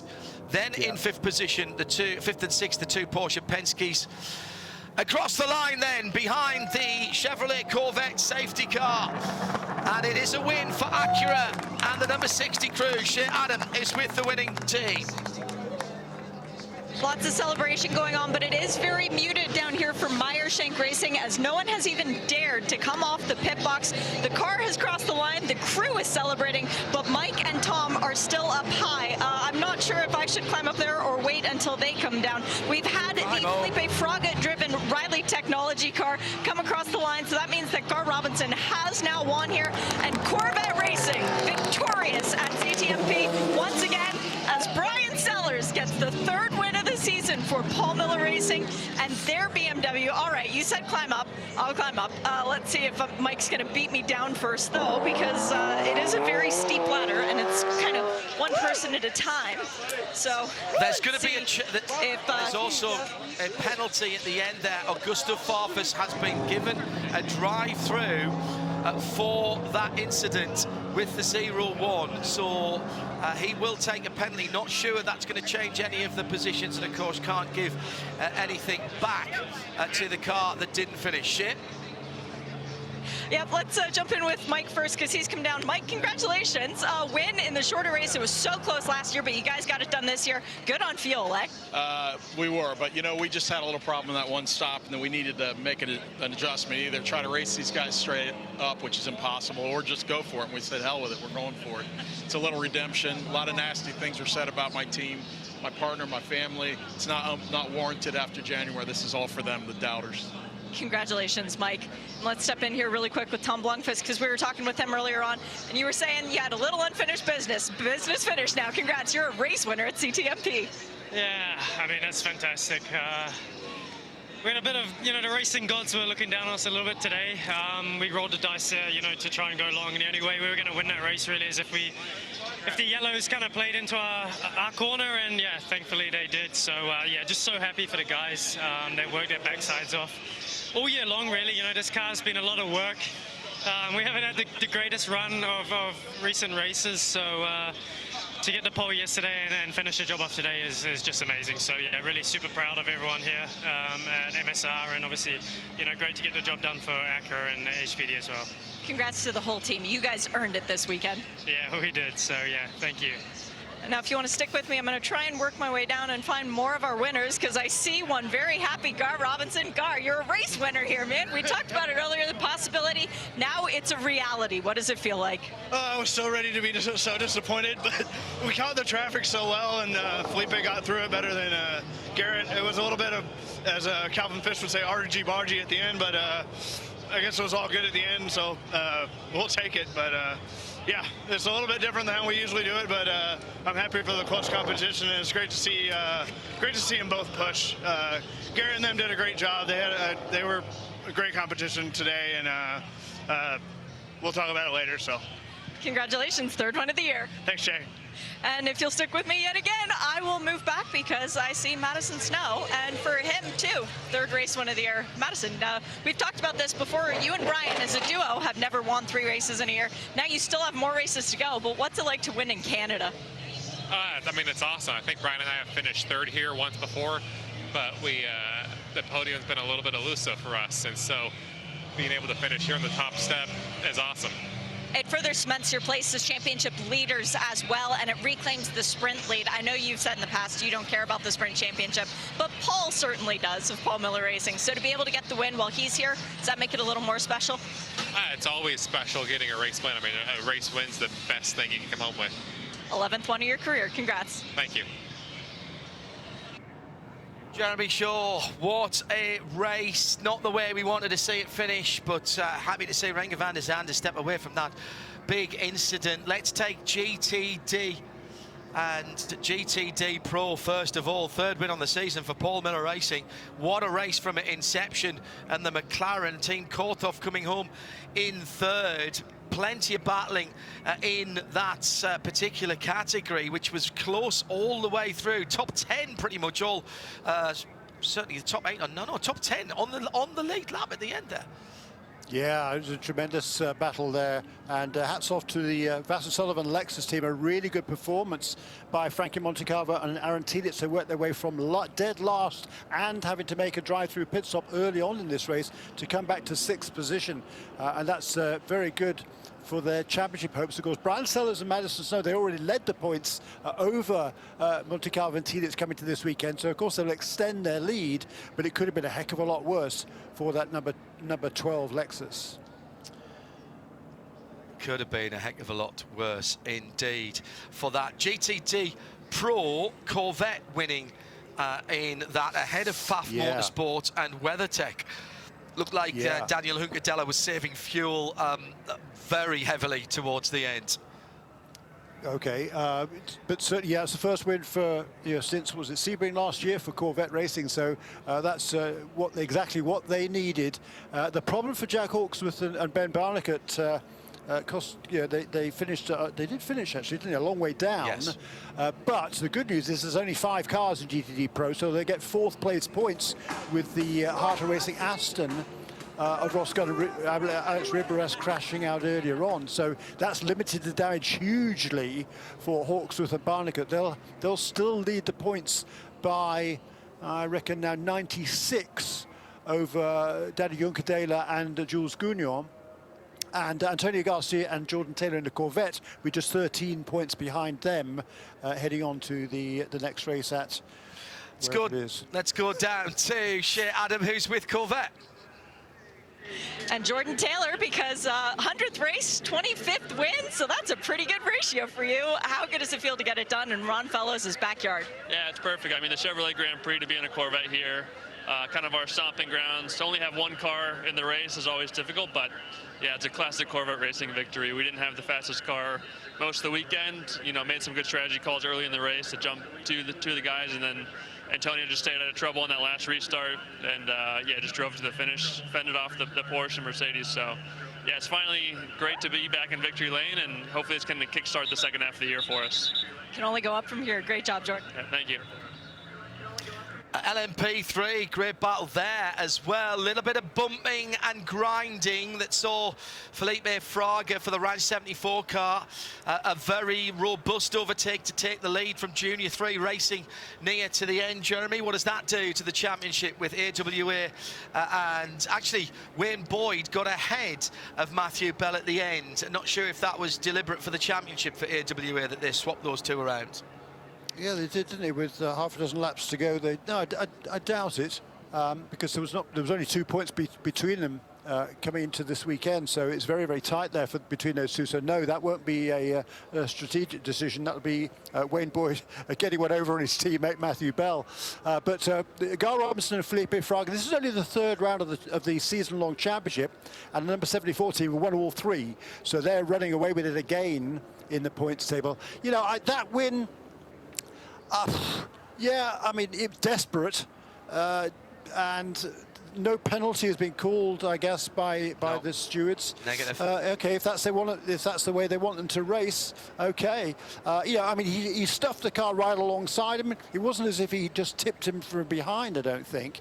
But it was a very bold pass, and Garrett Gristy, a local driver, of course, he'll be desperately disappointed to lose out on that one. I think Fraga just saw an opportunity, went for it, and then pushed him off the road. That's not the way I like to see races won and lost, personally. And in the land of hockey, it was a bit of hip and shoulder, no doubt about that. At the front of the field, Acura BMW, we'll come to that in a moment. Let's go to Shea for a final interview whilst we're still on TV. Shea? Yeah, got to get in with Brian Sellers, because at the beginning of the day, you weren't exactly in the best of moods. You were a little bit grumpy, but you were in the mood to go out there and win this race. Brian, finally getting it done at CTMP. What's it feel like? I'm a little grumpy on race morning, every morning, so I don't think it's anything different. It feels great. I mean, I'm just so proud of everybody, all the guys. Madison drove a great stint in the beginning. You know, the best part is you really love going out